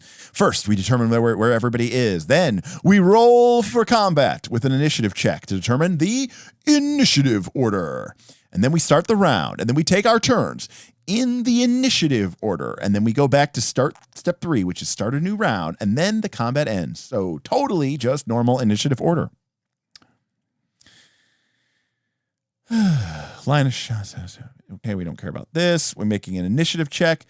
If you get a fantastic result on your initiative check, remember that means you rolled a Marvel symbol and succeeded, you get to take place in a bonus round before the regular combat rounds. They do so in the regular initiative order, skipping those who did not get the fantastic result. After they're done, the first regular round begins. So this is basically surprise from D&D 5e, where it's kind of like a condition. You just go in initiative order. It's just only the people who aren't surprised get to go. If you are like surprised in the fiction, you get trouble, aka disadvantage, aka a bane on your initiative check. I don't mind that.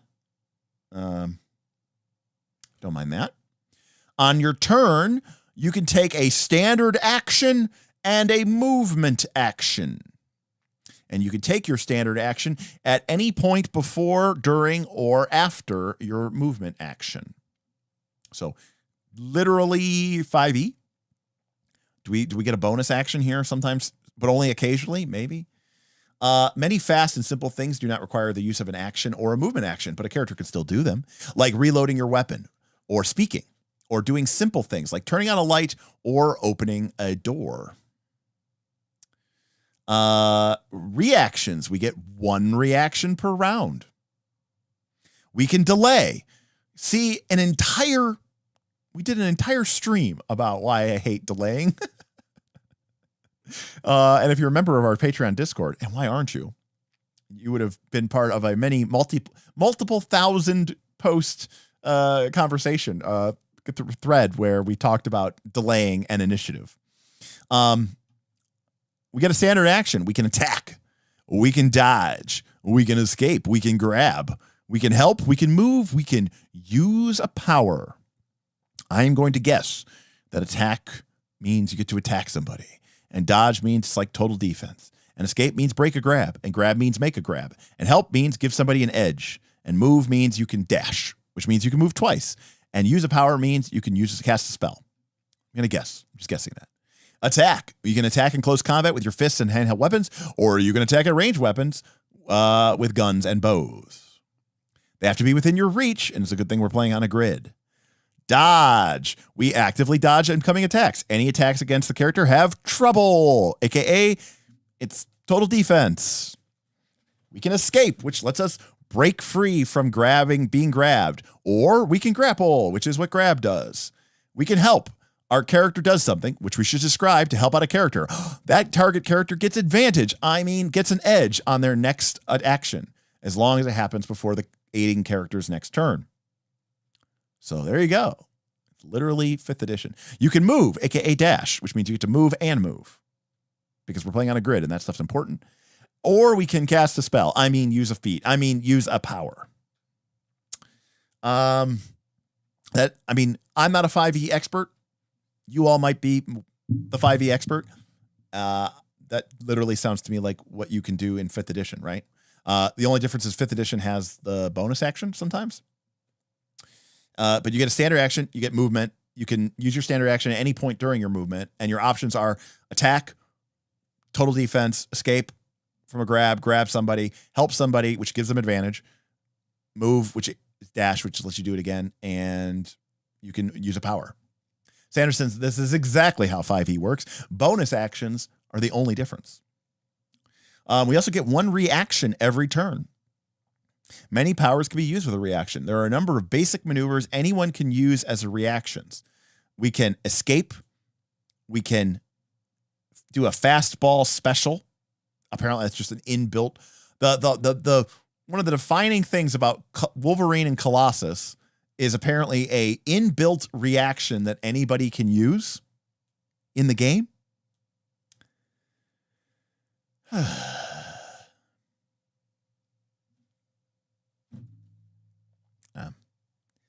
All right.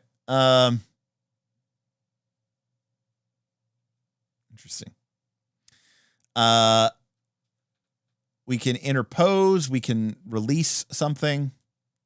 We can skulk as reactions. And then we have our movement actions. We can run. The game has encumbrance, apparently. We can tow things. We can swing line things. We can glide. We can teleport. We can fall prone. We can take falling damage, which is something I always want to make sure I know about when I'm playing a superhero RPG. Okay, here we go. Damage reduction. Some powers and equipment grant damage reduction. This is expressed as a number, such as damage reduction 2. When calculating damage that an attack does to someone with damage reduction, which remember is Marvel die times multiplier, and the base multiplier is your rank. So a rank 4 character, their multiplier is times 4. Reduce the damage multiplier by the amount of damage reduction. If the damage multiplier is reduced to less than 0, the attack does no damage at all, even from the ability score bonus.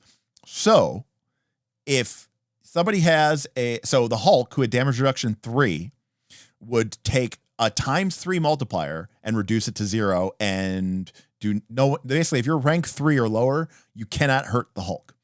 And if you're rank 4 and your damage multiplier is times 4, it gets reduced to times 1. So it would be D6 times 1 plus whatever your bonus is. If you have the mighty power and you get a fantastic success, you can knock them back. We have weapons which have ranges in spaces.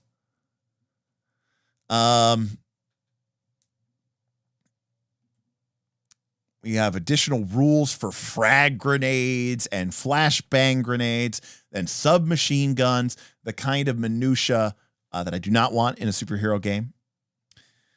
Healing with our hundreds of hit points.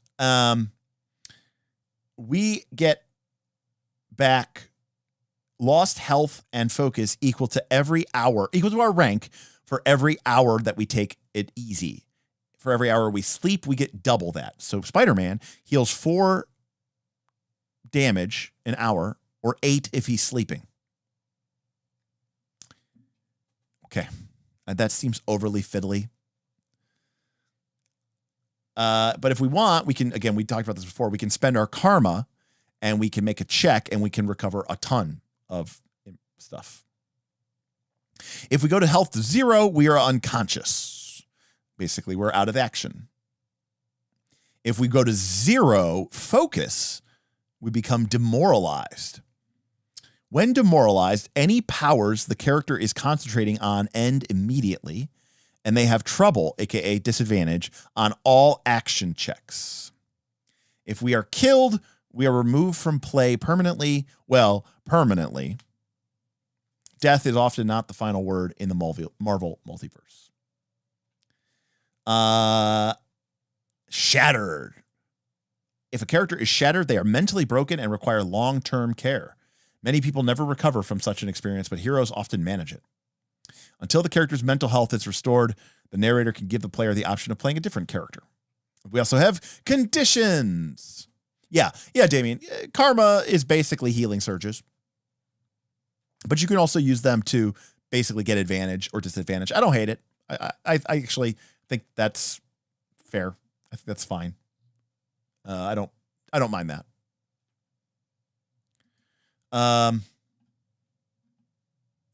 We can be set ablaze. We can be bleeding. We can be blinded. We could be deafened. We could be demoralized. We could be grabbed. We could be paralyzed. We could be pinned. We could be prone. We could be shattered. We could be stunned. And we could be surprised. And we could be unconscious. Honestly, I see a lot of conditions in here that anybody playing a D20 based game is fairly familiar with, and I don't like them in swords and sorcery fantasy based games. I certainly as shit do not like them in my Marvel games or in my superhero games for sure.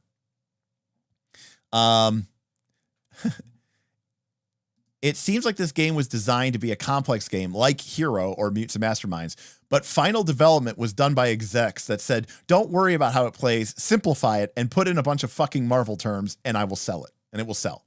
And Dan says, this feels like designed by someone who has only ever played 5th edition. Or Dan, it was designed by people who have only ever played 5th edition, but also specifically knew what their audience was, who their audience was, you know? Their audience is 5th edition players. I'm not going to get into these team maneuvers, but it looks like you can do, your classic pair up time thing. And then we have a section on creating a character.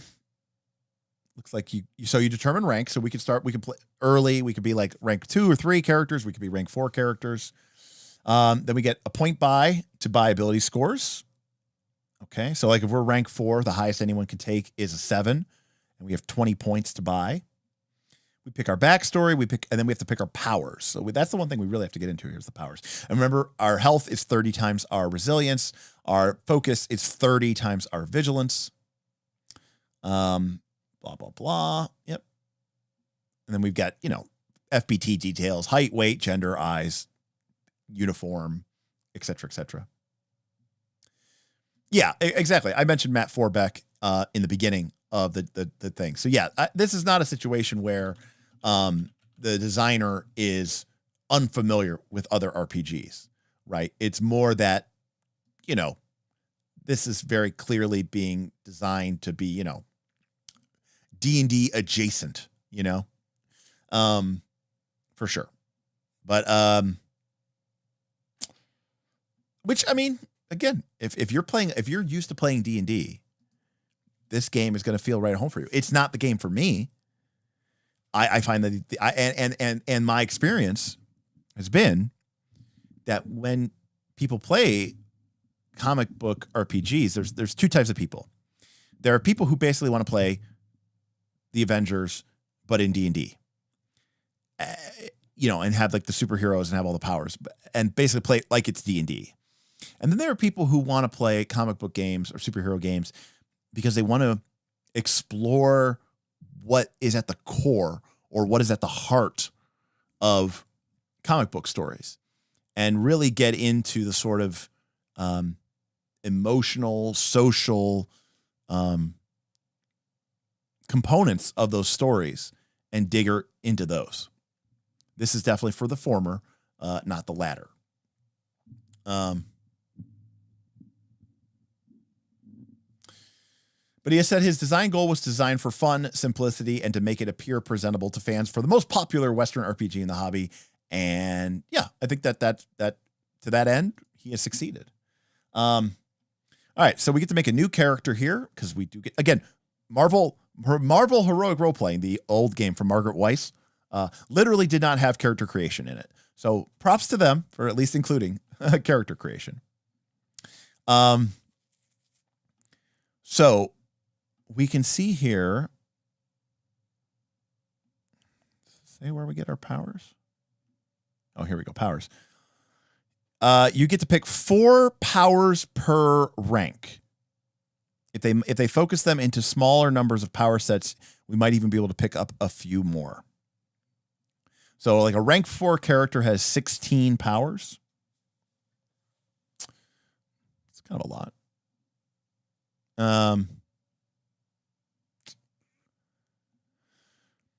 All right, so we choose a rank, and then we choose our ability scores. Then we pick our backstory, our powers. We figure out our derived stats, which include our hit points, health, our focus. We can also gain ranks as we play the game, so we can kind of level up.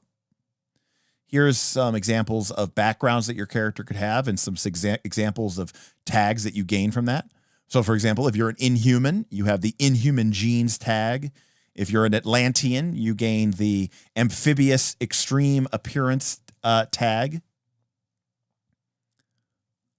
So that's kind of cool.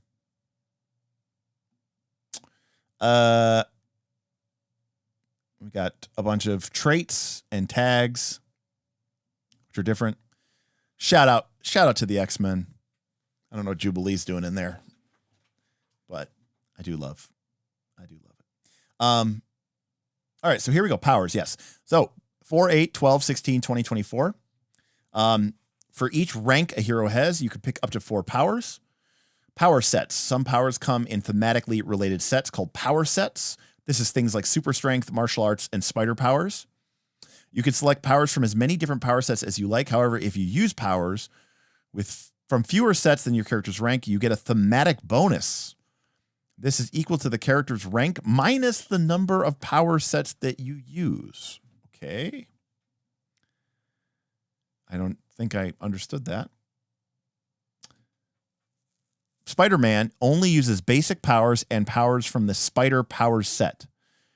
This gives him 4 minus 1 equals 3 extra powers, which means he can choose up to 19 powers. Oh, okay. So basically, if you stick to basic powers and fewer numbers of power sets, the game gives you a little bit of bonus. Basically, you're staying on brand, you're staying on theme, and so you get a little bit more power. If you want to take, I want to teleport and have super speed and have super strength, then you don't maybe get as many powers as you would otherwise. Yeah, I like that. Also, if you don't have to pick if you have all these ranks, you don't have to pick them. You can pick up traits, or you can raise your ability scores on a 1-for-1 basis. So you can have higher ability scores instead of having powers. All right, power sets. So these are the different power sets, right? So basically, these are your kind of categories of what kind of powers that you can have in the game. We can have, elemental control, illusion, magic, which results in chaotic, cursed, and sorceress. Martial arts, melee weapons, omniversal travel, phasing, plasticity, power control, ranged weapons, resize, shield bearer. That's an odd one. That's called the Captain America power. Spider powers, aka the Spider-Man power. Super speed, super strength, tactics, telekinesis, telepathy, teleportation, and weather control. So I like this. I think this is pretty good. Mindful says, you better be making the Florida man again. Well, remember, we did that in our Sentinel Comics book, and we did that on a second look because we came back and did 2 streams for that. Spider-Man, but swap out web slinging for teleport and his other web abilities for cool martial arts that deal with swords. There you go. So when you pick up elemental control, you could take different powers. You could pick up air, earth, electricity, energy, fire.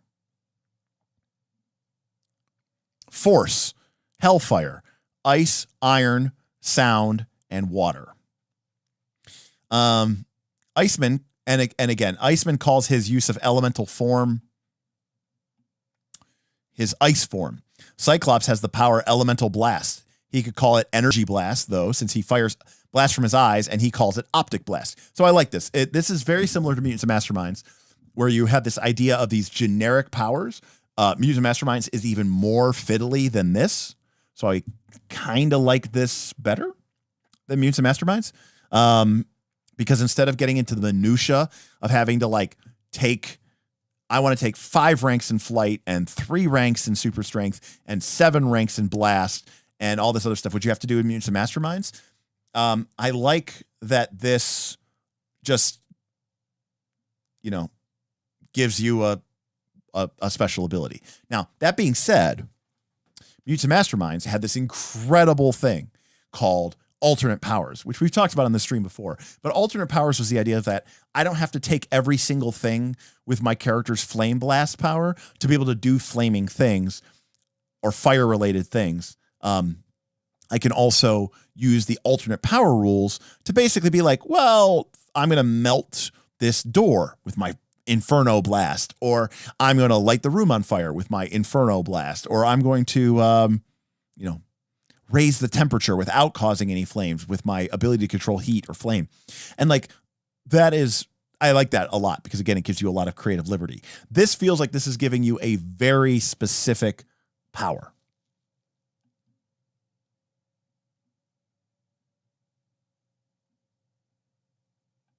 All right, so here we go. Here are all the elemental abilities that you can pick up. Oh, no. Did I speak too soon? Oh, you can buy multiple ones of some of these powers.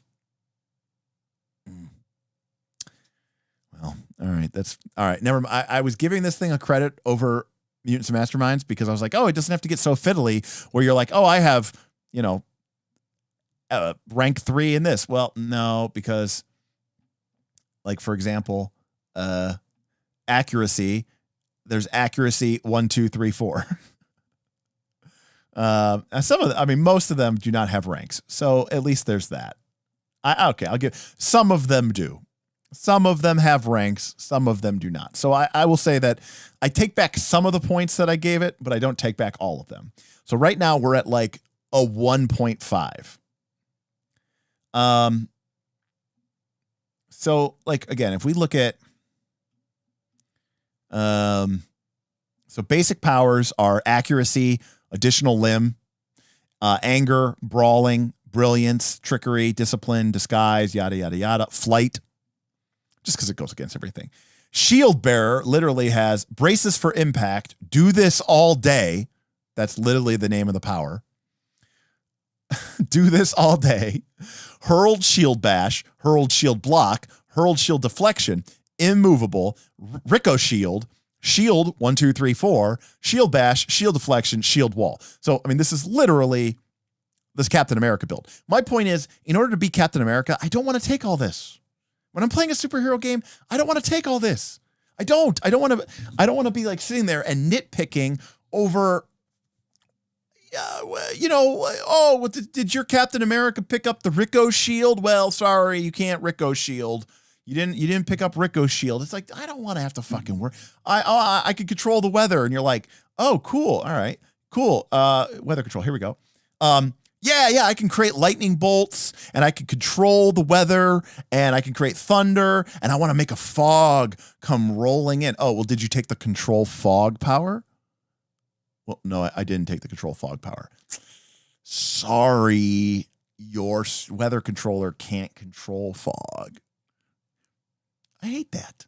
I mean, if you're basically, I mean, yes, you could say, oh, well, if you're Storm, you just pick you pick 4 ranks of control weather, you pick control fog, thunder, weather chill, weather warm. You just pick all of them. And it's like, okay, but why even give me that option then? Just make it weather control and just give me all the ability to do weather. You know? So,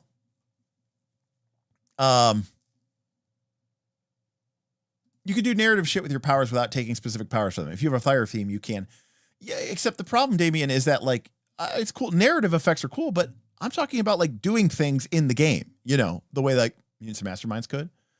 I was waiting for you to actually look at the powers list. All right. And the attack and the defense ones do tend to have ranks. Despite Derek's disdain, I'm actually getting kind of hyped about this game. What are these D20 spell lists? Yeah, they kind of read like that.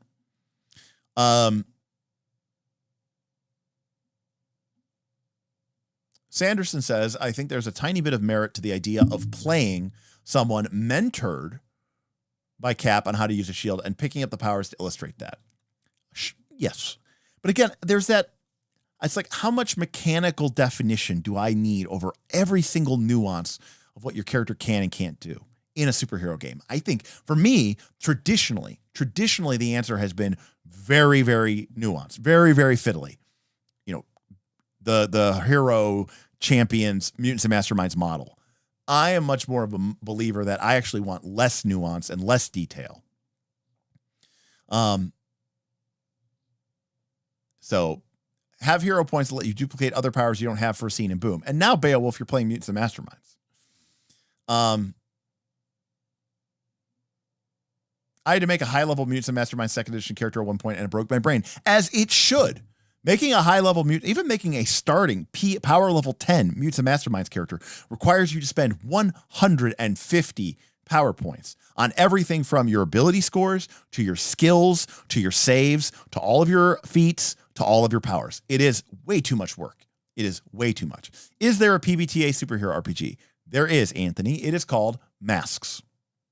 It is by Magpie Game. It is about young superheroes. If you've ever seen the show Young Justice, okay, that is basically what Masks is about. And Masks is less about, you know, how many cool power sets do you have, and it's more about what would it be like to be a young person with that kind of responsibility, that kind of legacy, that kind of potential put onto you, and how would you succeed? How would you thrive? How would you handle failures? How would you become your own person? How can you balance the responsibility of being a superhero with the realities of being a kid or wanting a normal life? So Masks is asking a very different question than some of these other RPGs. Michael, I don't think I think that's pretty okay. I do like the idea of just like, I don't want it to be this nuanced. I don't want it to be this complicated. Rating. It's a not M&M out of 10. That's correct. Let's see here. This is a less crunchy M&M. Yeah, I would agree with that. I actually would agree with that.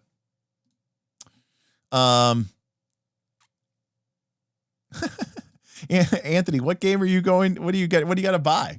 What game do you need to buy? I'm curious. And of course, Beowulf coming in with the Fate Marvel Masks hack. Beowulf loves to throw Fate in. Masks. Got it.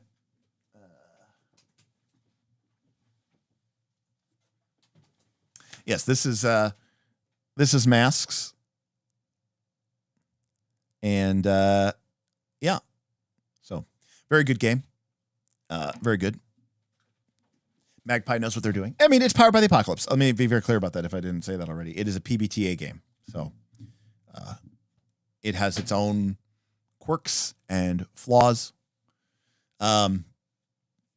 I agree, Damien. Beowulf, if you haven't checked out our Sentinel comic stream, go check out our Sentinel comic stream. We did like 2 or 3 of them. It might do a lot of what you actually like to do. All right, Sanderson. I'll do it because you asked.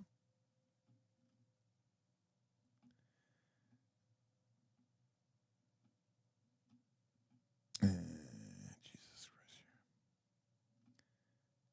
Element OP, reverse punch. All right, here we go. It's got a cool art of the Hulk. I'm not going to lie.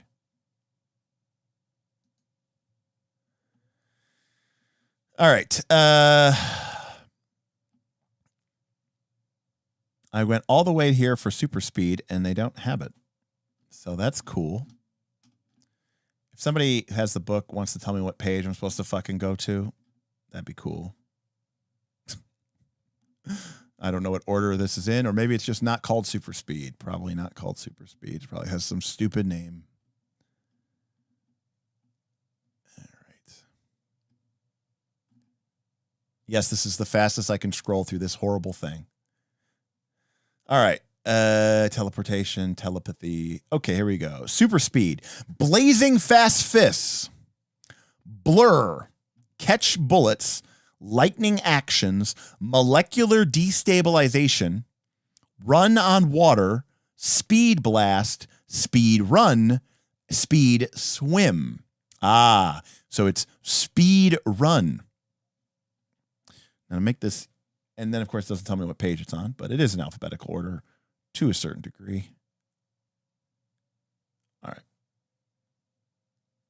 Let's go to the S's, element O, P, Q, R, S.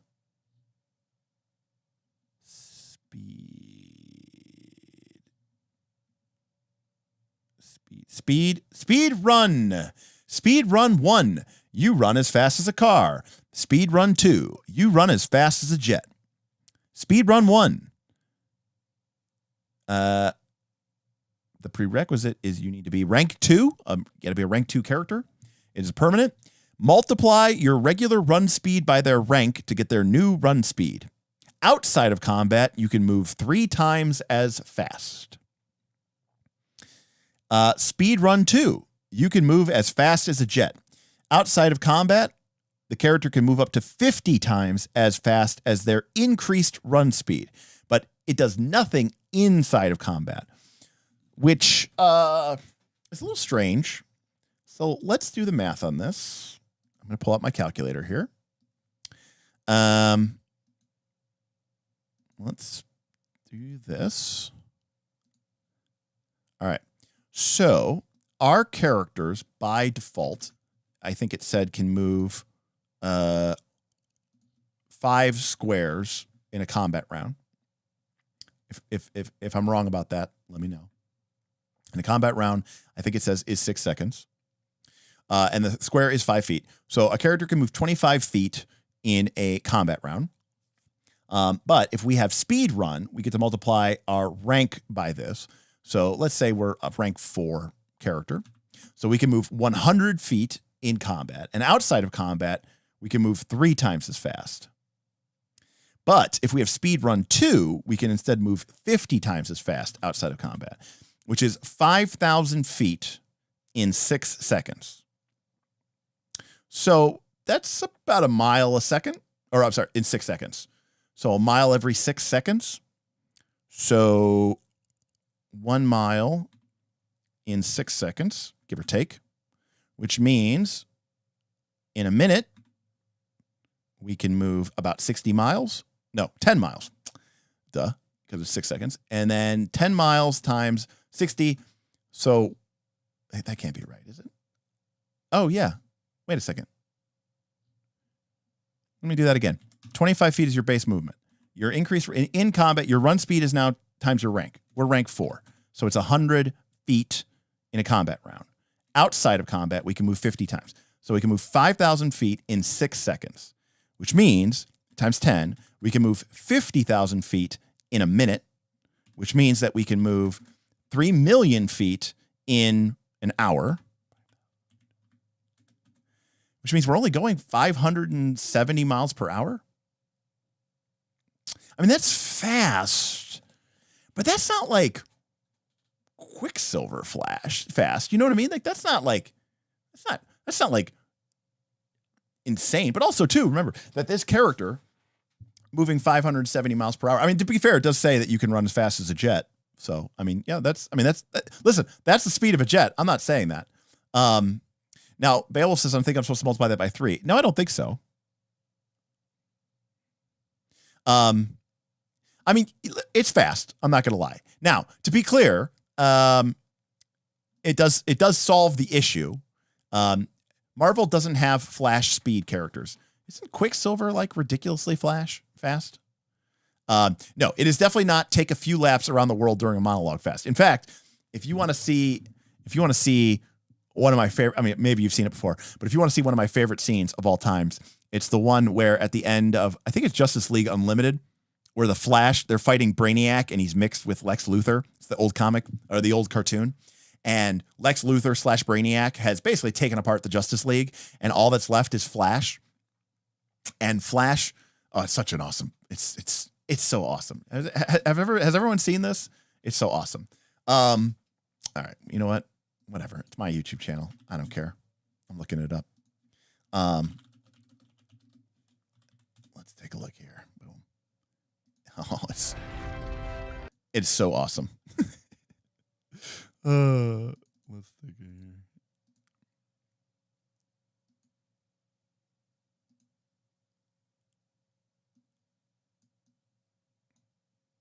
All right.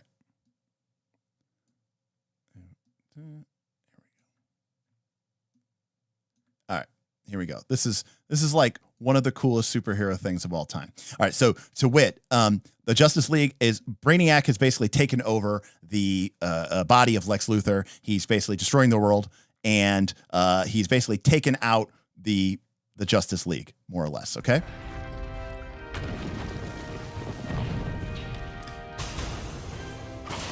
There's our Lex Luthor Brainiac. You lose. Hardly. Look around you. The Justice League is completely defeated, and so are you. For all your efforts, you have but inconvenienced me, Spec. But I'm still just human enough to enjoy taking my revenge. This is where you go X Games mode. They have the commercial breaks in here. Looks like the question was right all along. I killed you, and then Armageddon. Right on schedule. No.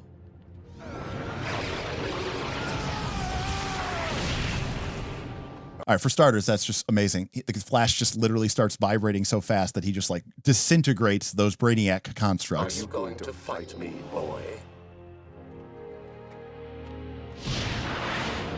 And the Flash runs away. Or does he?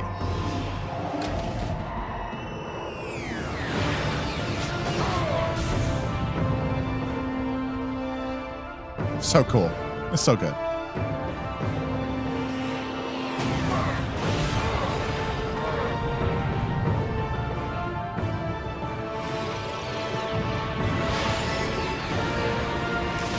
Yes.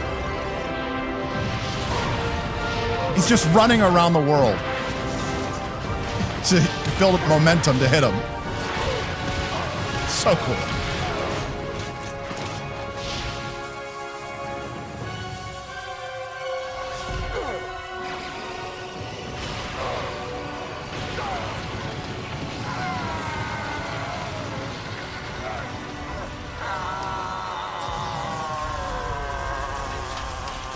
I like to think that he's making like 10,000 attacks around here.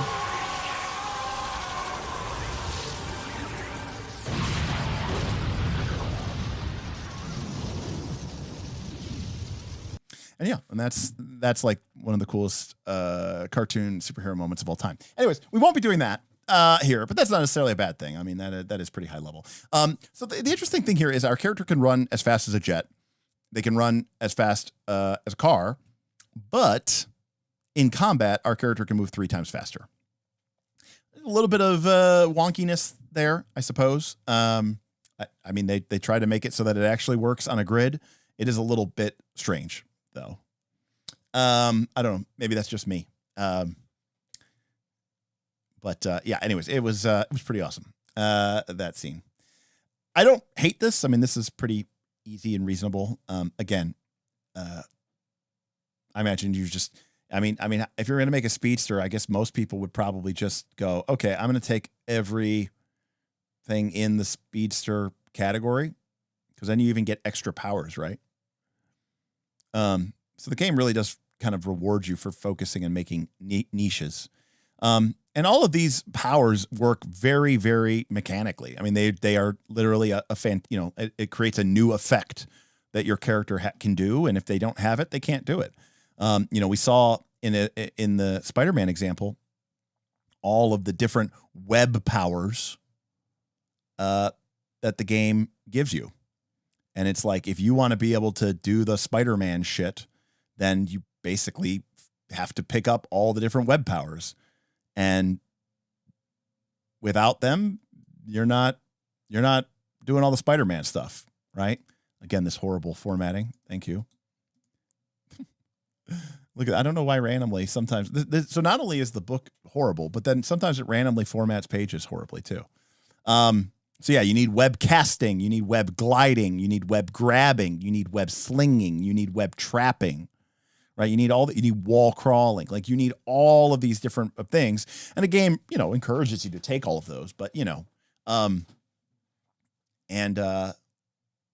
it's just one of those things where it's like, who's going to so, I mean, number one, it's like, okay, I'm building a character, and who's going to take, aren't you just going to be like, I'm Spider-Man. I know we're making where everybody's making their own characters, but I'm just making Spider-Man. And then if you're just going to make Spider-Man, I'll call him Man Spider, I'm not Spider-Man, I'm Man Spider. Are you going to not take one of these, right? Am I going to pick up web casting and web gliding and web grabbing, but not web slinging? Or not web trapping? No, you're going to take all of them, So anyways, I can't wait for my character to have the weather warm power. I mean, to be fair, the temperature in an area roughly a mile across climbs as high as 100 degrees Fahrenheit. I mean, that's a lot of temperature. That's a pretty big area. I mean, is it dramatic and exciting? Maybe not necessarily, but it is, you got to respect the power for that. I should point out that Mutants and Masterminds characters could literally affect at a high enough power level, the entire globe. Time portal. Now, what is interesting, by the way, we talked about this before. You notice that a lot of these powers that aren't duration permanent, the ones that are a little bit more spell-like, you might say, like time travel, or time travel other, or time travel together, they have a focus cost. So that focus stat is basically your mana. It's MP. It's mana points. And you have to spend them in order to do your powers. So your Cyclops character cannot just sit there and shoot blasts forever, because you will run out of focus points, and then you will no longer be able to shoot your blasts. I mean, that's not how Cyclops' power works, but in this game it is. So, again, is it a game thing? Is it a balance thing? Sure. Is it probably, I don't know. It's hard to say. Again, I play plenty of superhero games like Mutants and Masterminds where there was no such restriction. If you had the ability to control fire, you had the ability to control fire. That's just what you could do. There was no focus cost. There was no idea of that. But, if we look at elemental, what would it be called? Blast? Elemental blast. Here we go. We make a ranged attack with an edge against an enemy within our line of sight. And again, it costs 5 or more focus. I don't know why it would cost 5 or more focus. Oh, okay. For this attack, add +1 to our damage bonus for every 2 points of focus that we spend. So there you go. And so, yeah, I mean, so you're getting really gamey with it. And this is a very gamey superhero game. I like my superhero games to be more narrativist.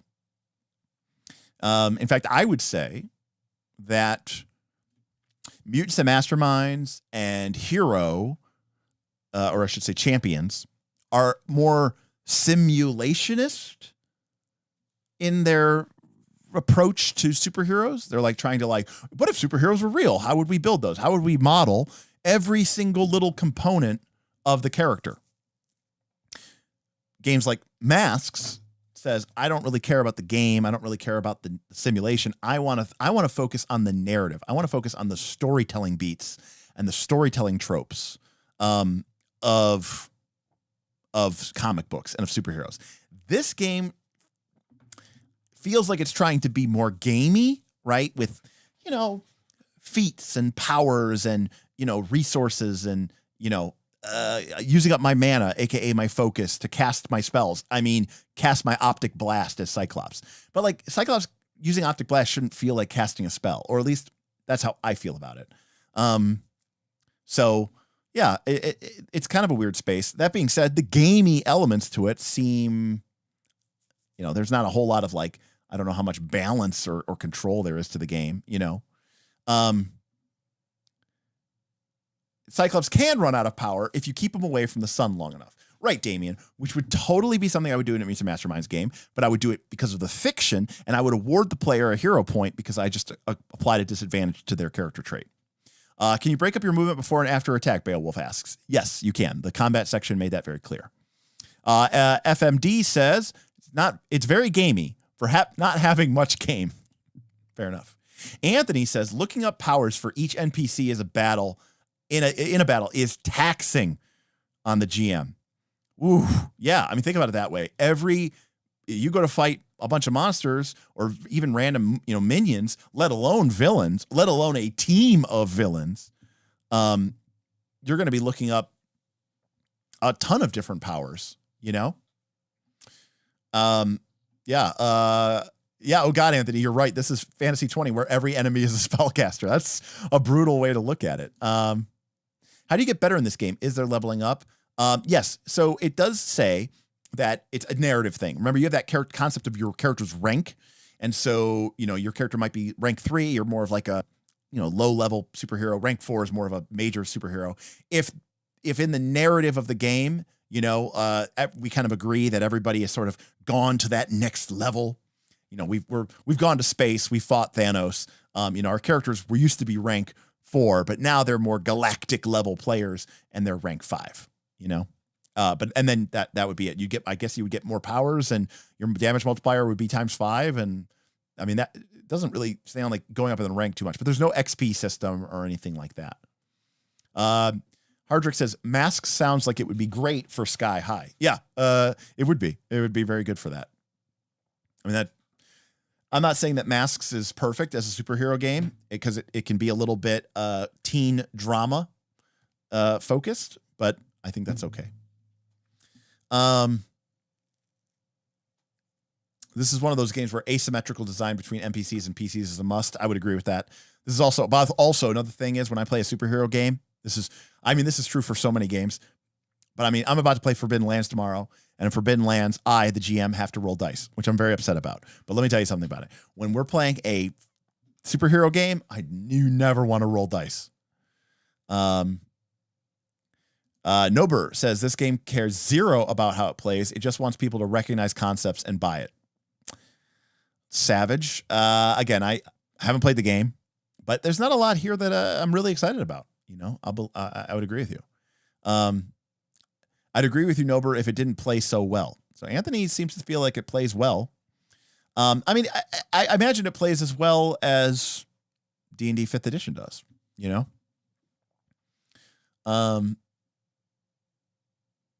There does not appear to be skills in this game, Beowulf. The game plays extremely well, just in ways Derek hates. That is probably very accurate. Remember, first looks are not reviews. I've not played this game. I've not read through everything. You've seen how much of this game I've read through. This is not a review. This is my first take. This is biased because this is my opinion about how I think about games and how I play games. But, I have a lot of reservations. Also, there may be some of you out there who are different. Or there may be some people out there who can claim this. I'm going to go out on a limb and say that I have played a lot more superhero RPGs than a lot of you. Not all of you, but a lot of you. I have played many, many different campaigns from many different systems. So I have a fairly strong opinion about what does and doesn't work in a superhero game, and what I do and what I don't want in a superhero game, and what gets in the way and what is actually useful. And I kind of agree with Damien. This game is doing a lot of things. Maybe it's doing them very well, or at least it's doing them passingly. It's just doing things that I don't care about. And in fact, it's actually doing things that for me, get in the way and muck it up. I'm not as interested in that anymore. So yeah, I don't think there's any reason to believe that it's unplayable. I mean, it's D&D. It's fine.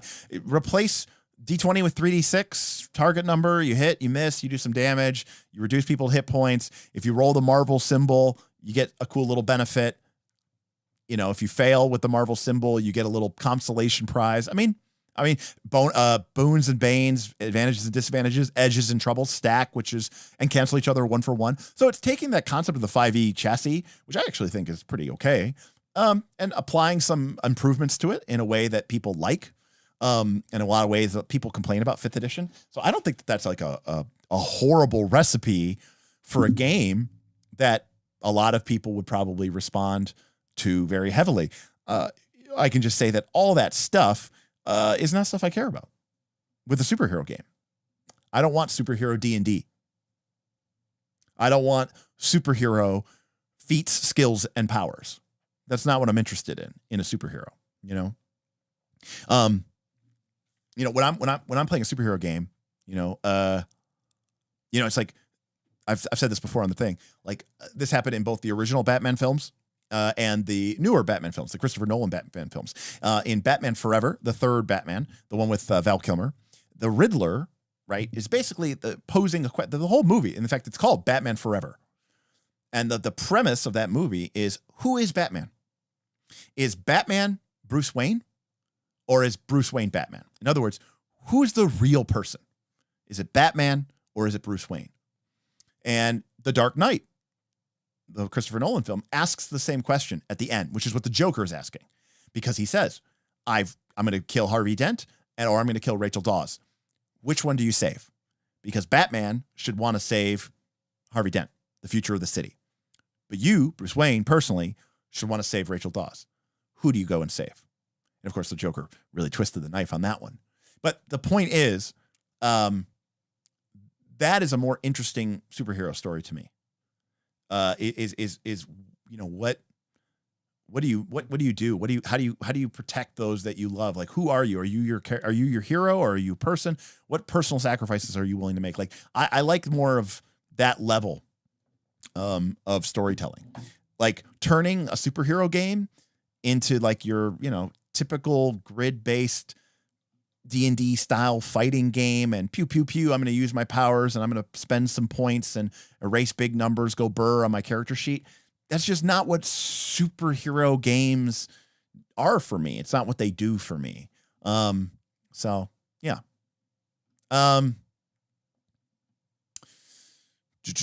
Ken also saying the game plays better than it may first appear. Again, I mean, that's great. I don't believe that the game would play well, or I do not believe that this game would play poorly at all. I think the game would play absolutely fine. So to that end, what do I give the game? I honestly, I give it a C. I mean, maybe a C plus. I mean, it just feels like if you've played D20 games, this will be fairly standard for you. You'll have your big encyclopedia of Marvel heroes to play, advantage, disadvantage, boons, banes, whatever you want to call them, edges, troubles. I mean, it's all language that we all understand. It throws in the traits and the tags so that you have mechanical descriptors and narrative descriptors, which is good. I mean, I think superhero games should have at least some narrative elements to it, and the game does tip its hat. So I'll give it the C plus for that. I don't particularly think the Marvel die thing is interesting I like that they're doing double duty and that you can roll the dice, and just like Fantasy Age where you're rolling 3d6, which is basically a d20, but more standardized, less variance. And, you can kind of use that to do your damage, but having the random fantastic successes and fantastic failures. Otherwise it's binary failure, pass or failure. yeah, that was kind of a miss for me. And then having the powers basically just be lists of mechanical abilities is just not where I'm at with superheroes anymore. And so I probably think it plays fine. So overall, I give the game a C plus, maybe. But for me personally, it'd be like a D minus. There's a little bit there that I like, but most of it is just, it's just passive for me. Ideal super games. Once I hack it up. Easy to pick up and play quickly with 1 to 3 PCs when the game night falls apart because we didn't have enough table for the D&D. I throw a few ranked 2 or 3 characters on the table and my peeps love it. I'm curious, Anthony, to do what? You pick up a couple superheroes and what? Throw them on the table and then what? Have a fight? See, superhero fights are like the least interesting thing for me about superheroes. Again, this is another reason. I'm so strange. The Man of Steel movie, the one with Henry Cavill, hated that movie. The Superman Returns movie, the one that had Brandon Routh, that was sort of like the spiritual sequel to the Christopher Reeve movie, where he doesn't fight anybody and he doesn't punch anybody, he doesn't destroy anything, was by far and away my favorite Superman movie. I like that. I love Superman Returns so much more than Man of Steel. It's not even funny. And what do we see Superman do in Superman Returns? Well, he catches the plane falling out of the sky. He saves Metropolis from the earthquake and, saves a bunch of people from getting hurt or killed. He grabs the big Daily Planet globe and stops it from crushing Perry and Jimmy. And then he flies out to the island, which is made of kryptonite, that Lex has made and that is going to destroy the world. And he flies underneath it and lifts it up into space and hurls it out. That's it. He doesn't fight anybody. The whole movie. He's Superman. He doesn't fight anyone. Favorite Superman. Best Superman. Man of Steel, couldn't stand it. That whole ending 20 minutes where he's fighting Zod, the worst thing I've ever seen. But yeah, anyways, I like Superman Returns a lot. And again, that's because for me, fighting isn't really what I'm interested in. Let's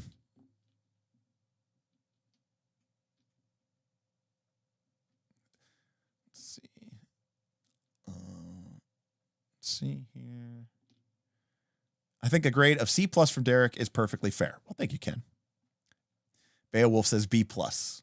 I think using Fate Core for superheroes would do it better for me. Yeah, Fate's pretty good. I will say that Fate has one problem. Because I played Fate, not Fate Core. This is before Fate Core even came out. This is like Fate 2.0 or something, Fate 3.0 or something. We played that for superheroes games. It could be a little wonky because of the need for the meta currency. And like the idea that like there could be a situation where a character can no longer use his power because he doesn't have enough meta currency points. Not a big fan of that. Not a big fan of that.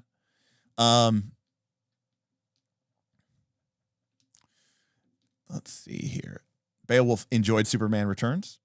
Ken says, I definitely got a better feel for how Derek likes the superhero games. Yes, definitely. Yeah,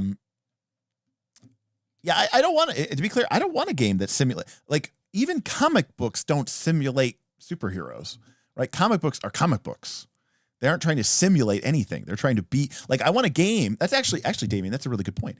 I don't want a game. All right, you ready for this? I don't want a superhero game that simulates superheroes. I want a superhero game that simulates comics or that simulates comic movies, right? Because that's how I interact with the medium. I interact with the medium through the comics, the stories, the cartoons, the movies. I don't want something that simulates superheroes. I don't want to deal with all that. I want to have something that simulates the structure, the story. That's what I'm interested in. Oh, Grizzle. No, I actively like Superman Returns. Like actively. It's like awesome. I love it. All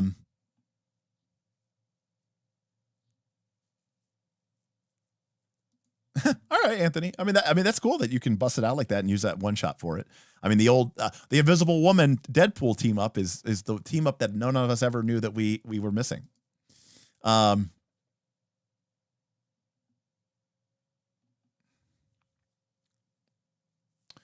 let's see here. Oh, that's interesting. Fabula. I mean, there's a lot of things in Fabula Ultima, Jackal Torn Moons. That is exactly the type of stuff that I would want for a superhero game, to be clear. Particularly success at a cost, right? When you fail, which for me is like a must. And I'll tell you why it's a must. Okay, let me tell you something. I ran into this problem a lot. Which is, in fact, I will give you one very clear example of this. There was a scene. We were playing our third series of Lake Erie Leagues. This was Lake Erie League 3, the Final Frontier.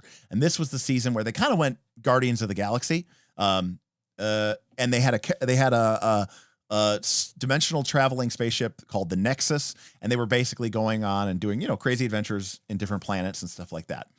And Aaron was playing a character called the Lake Erie Monster, which is the name of our hockey team. But he was basically a mix of the Beast and Hulk and a couple other ideas. He was smart, but, a big green monster.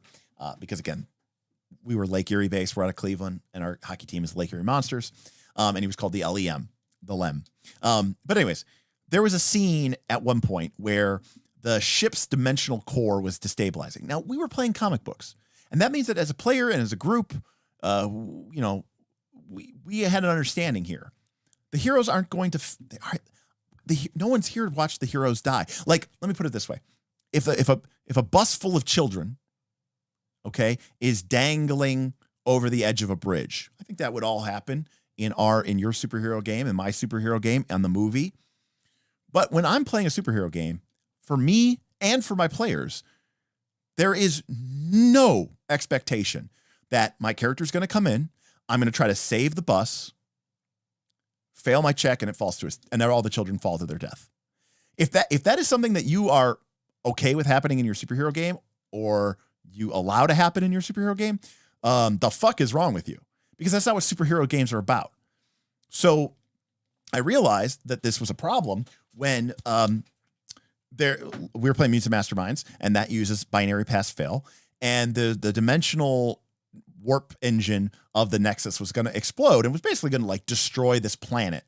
And Aaron's character like goes down into the warp core to try to like deal and seal the breach.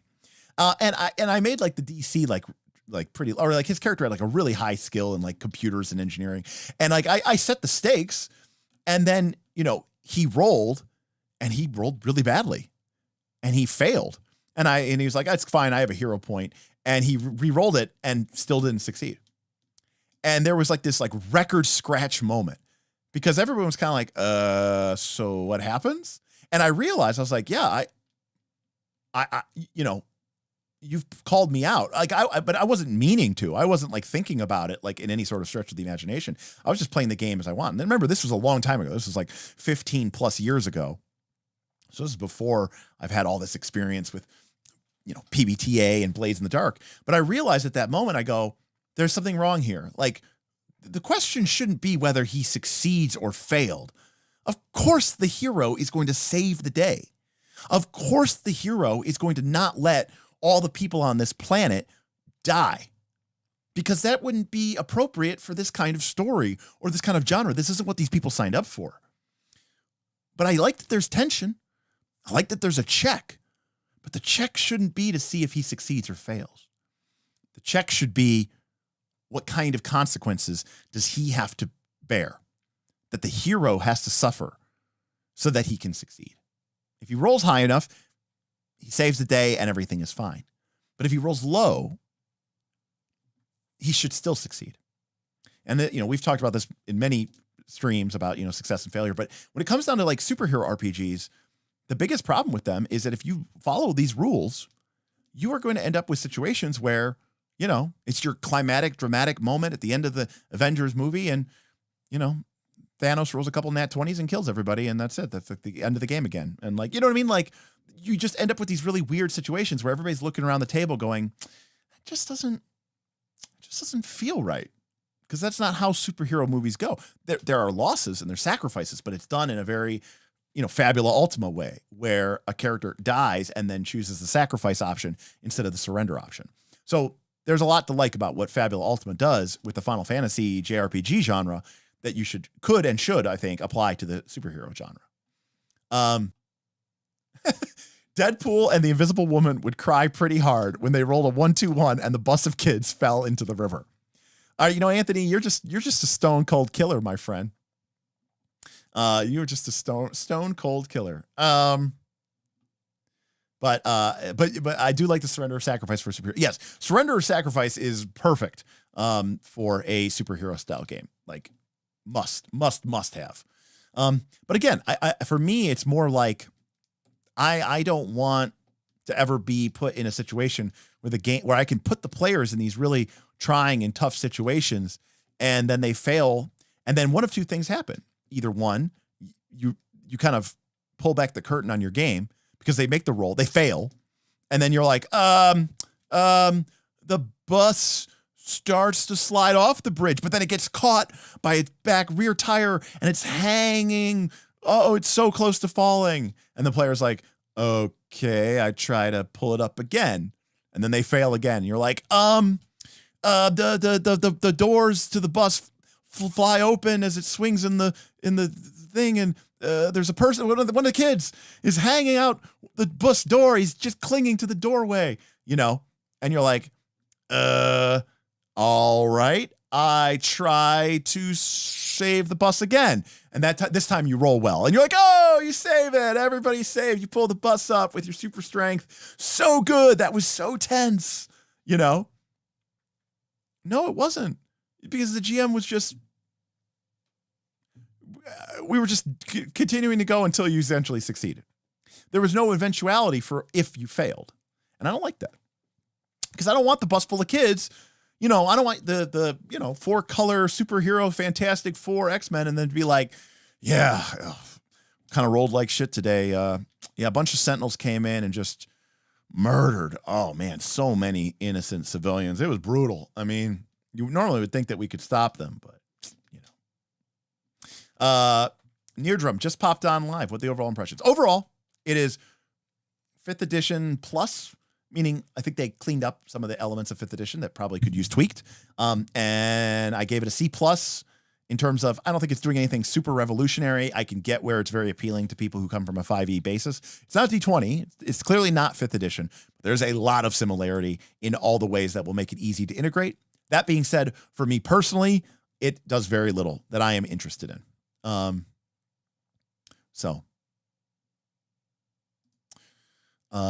sure. So, Gwen died. Thor didn't aim for the head. Thanos snapped. To be fair, those last two are kind of combined. I think bad things happen make for a better story. Sometimes, Anthony. The answer is sometimes. And the answer is usually rarely. And furthermore, it still goes back to about the individual and about that character and about that moment, right? And that's where I think those things differ from just, we were rolling dice and we didn't roll high enough and we all failed. I'm not trying to say that superheroes' lives should be full of nothing but success. They shouldn't be. In fact, actually, Mutants and Masterminds is based around the idea that the GM will award the character's hero points throughout the session, because the GM is openly cheating because the characters keep losing and losing and losing and losing. But just like Thanos aiming for the head and Thanos, they eventually came back and won anyways, right?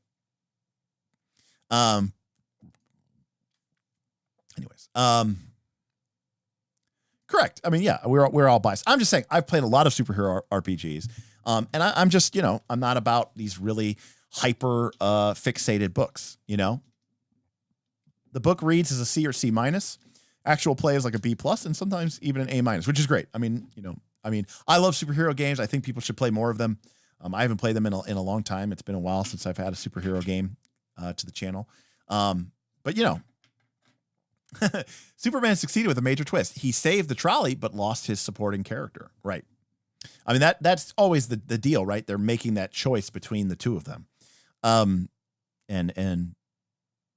that's the ideal scenario is that a character is like, I have to be the hero, and in doing so, I potentially sacrifice something that I love. And that's what makes you a hero. That being said, I am capable of fanboying, and in Spider-Man No Way Home, when all the Spider-Men showed up, that was like the coolest moment ever. Have you ever played City of Mist? Heard it was a story hero game. It's a little weird. It's a little different. I do know City of Mist, and now there's City of Legends, which I think is on a Kickstarter now. So yeah. Now, but that being said, I have not played it. I'm aware of it, but I have not played it. So, long story short, do not buy this game digitally. It is horrible. It is only available on Roll20, Demiplane, and Kindle. The Demiplane is $50. The Kindle is $30, but it sucks, and you can't even zoom in. And Demiplane, if you want to share your book with somebody or make multiple characters, you need to have a monthly subscription. So if you're going to buy the book, buy it in physical copy. And of course, I understand that nobody buys physical books anymore because everybody plays online, apparently. Or even when they are playing in person, they're playing digitally anyways. So what do I know? So I do give the game massive markdown for that. But yeah, I'd probably give it a C+. But again, for me personally and my taste, D-, because again, I'm just not feeling it. It's more of the same. If I wanted this, I'd probably just play Mutants and Masterminds, or something. Because again, I played this game before it, but if it's new for you, that's fine.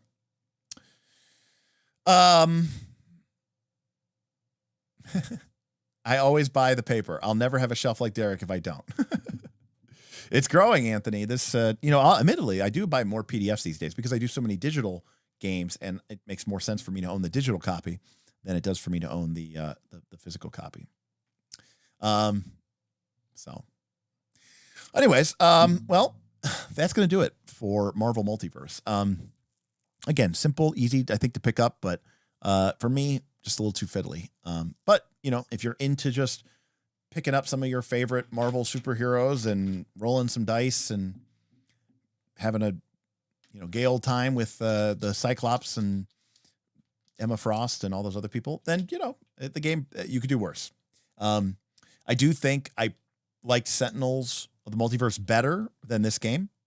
I still think I probably like, for me personally, Masks as a superhero game better than either of those games.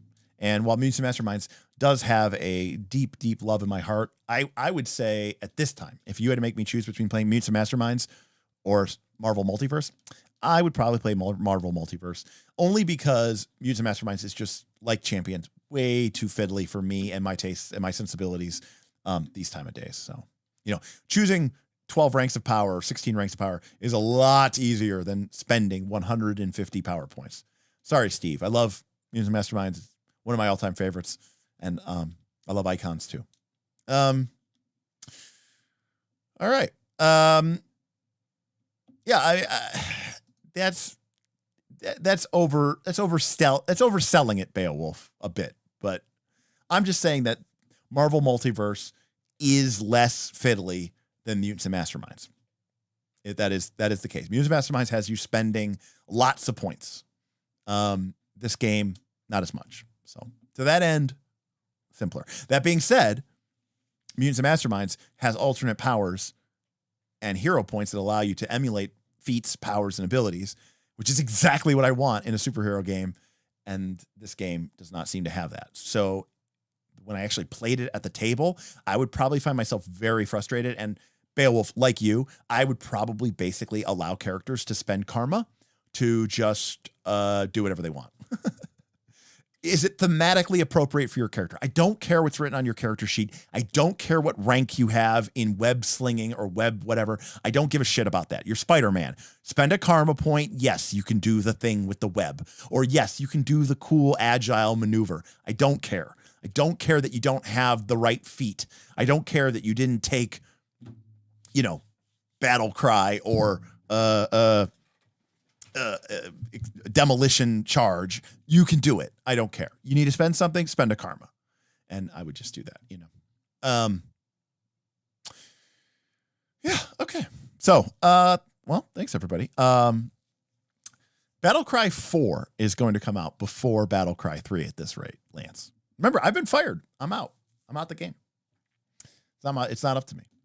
My job is to do these streams several times a week, stay active and engaged on the Discord, answer people's questions, do the YouTube comments, and then run some games when I can. The publishing arm of, and I have to make a table. Lance. What rank did I give Sentinels? I don't know. I'm going to guess I gave it a B. Would be my guess. But I don't actually remember. And again, I even say, take these caveats, right? Take these things with a grain of salt. I have not played the game. It is not a review. You know, it is literally just based off of my first impression of the game. I have read a lot of RPGs. I have played a lot of RPGs, but there's sometimes subtleties and things that you miss until you actually get it onto the table and maybe even get 5 or 10 sessions under your belt. One of the reasons why I'm very loath to tell people like, oh, just go play a one shot and then you'll be fine. No. In fact, a lot of times doing a one shot is like, you know, almost problematic because it gives you a false impression in the sense that it can like heighten a negative experience. There you go. If you're on the Knights of Last Call Discord, which you can be if you're a patron member, and you can become a Patreon member by signing up. www.patreon.com/Knights of Last Call, link in the doobly-doo below.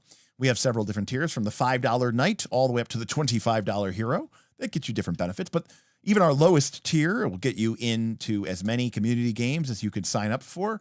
And most importantly, apparently, Mr. GM Setso is going to, if you want to hang out with his Marvel Multiverse dedicated server, he'll throw his link out to that too. So more games for all. So if you want to play, talk to GM Setso, send him a PM on our Discord if you're a member of our Patreon.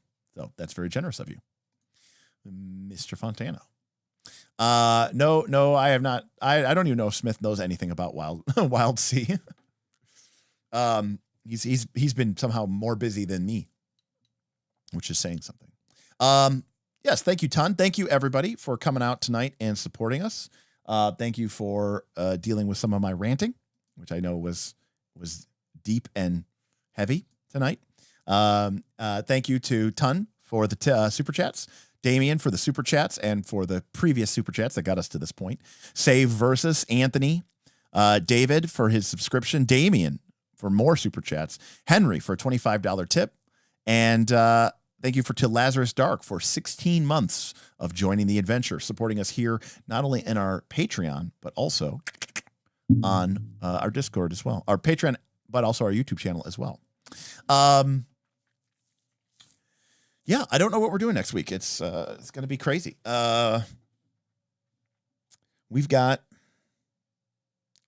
maybe a good solid month and a half left of studio before we have to start breaking things down, moving out. Teardrop. I got to figure out what I'm doing with all the stuff. It's going to be a lot of work because we don't want to throw it away, right? So we got to move it into storage and stuff.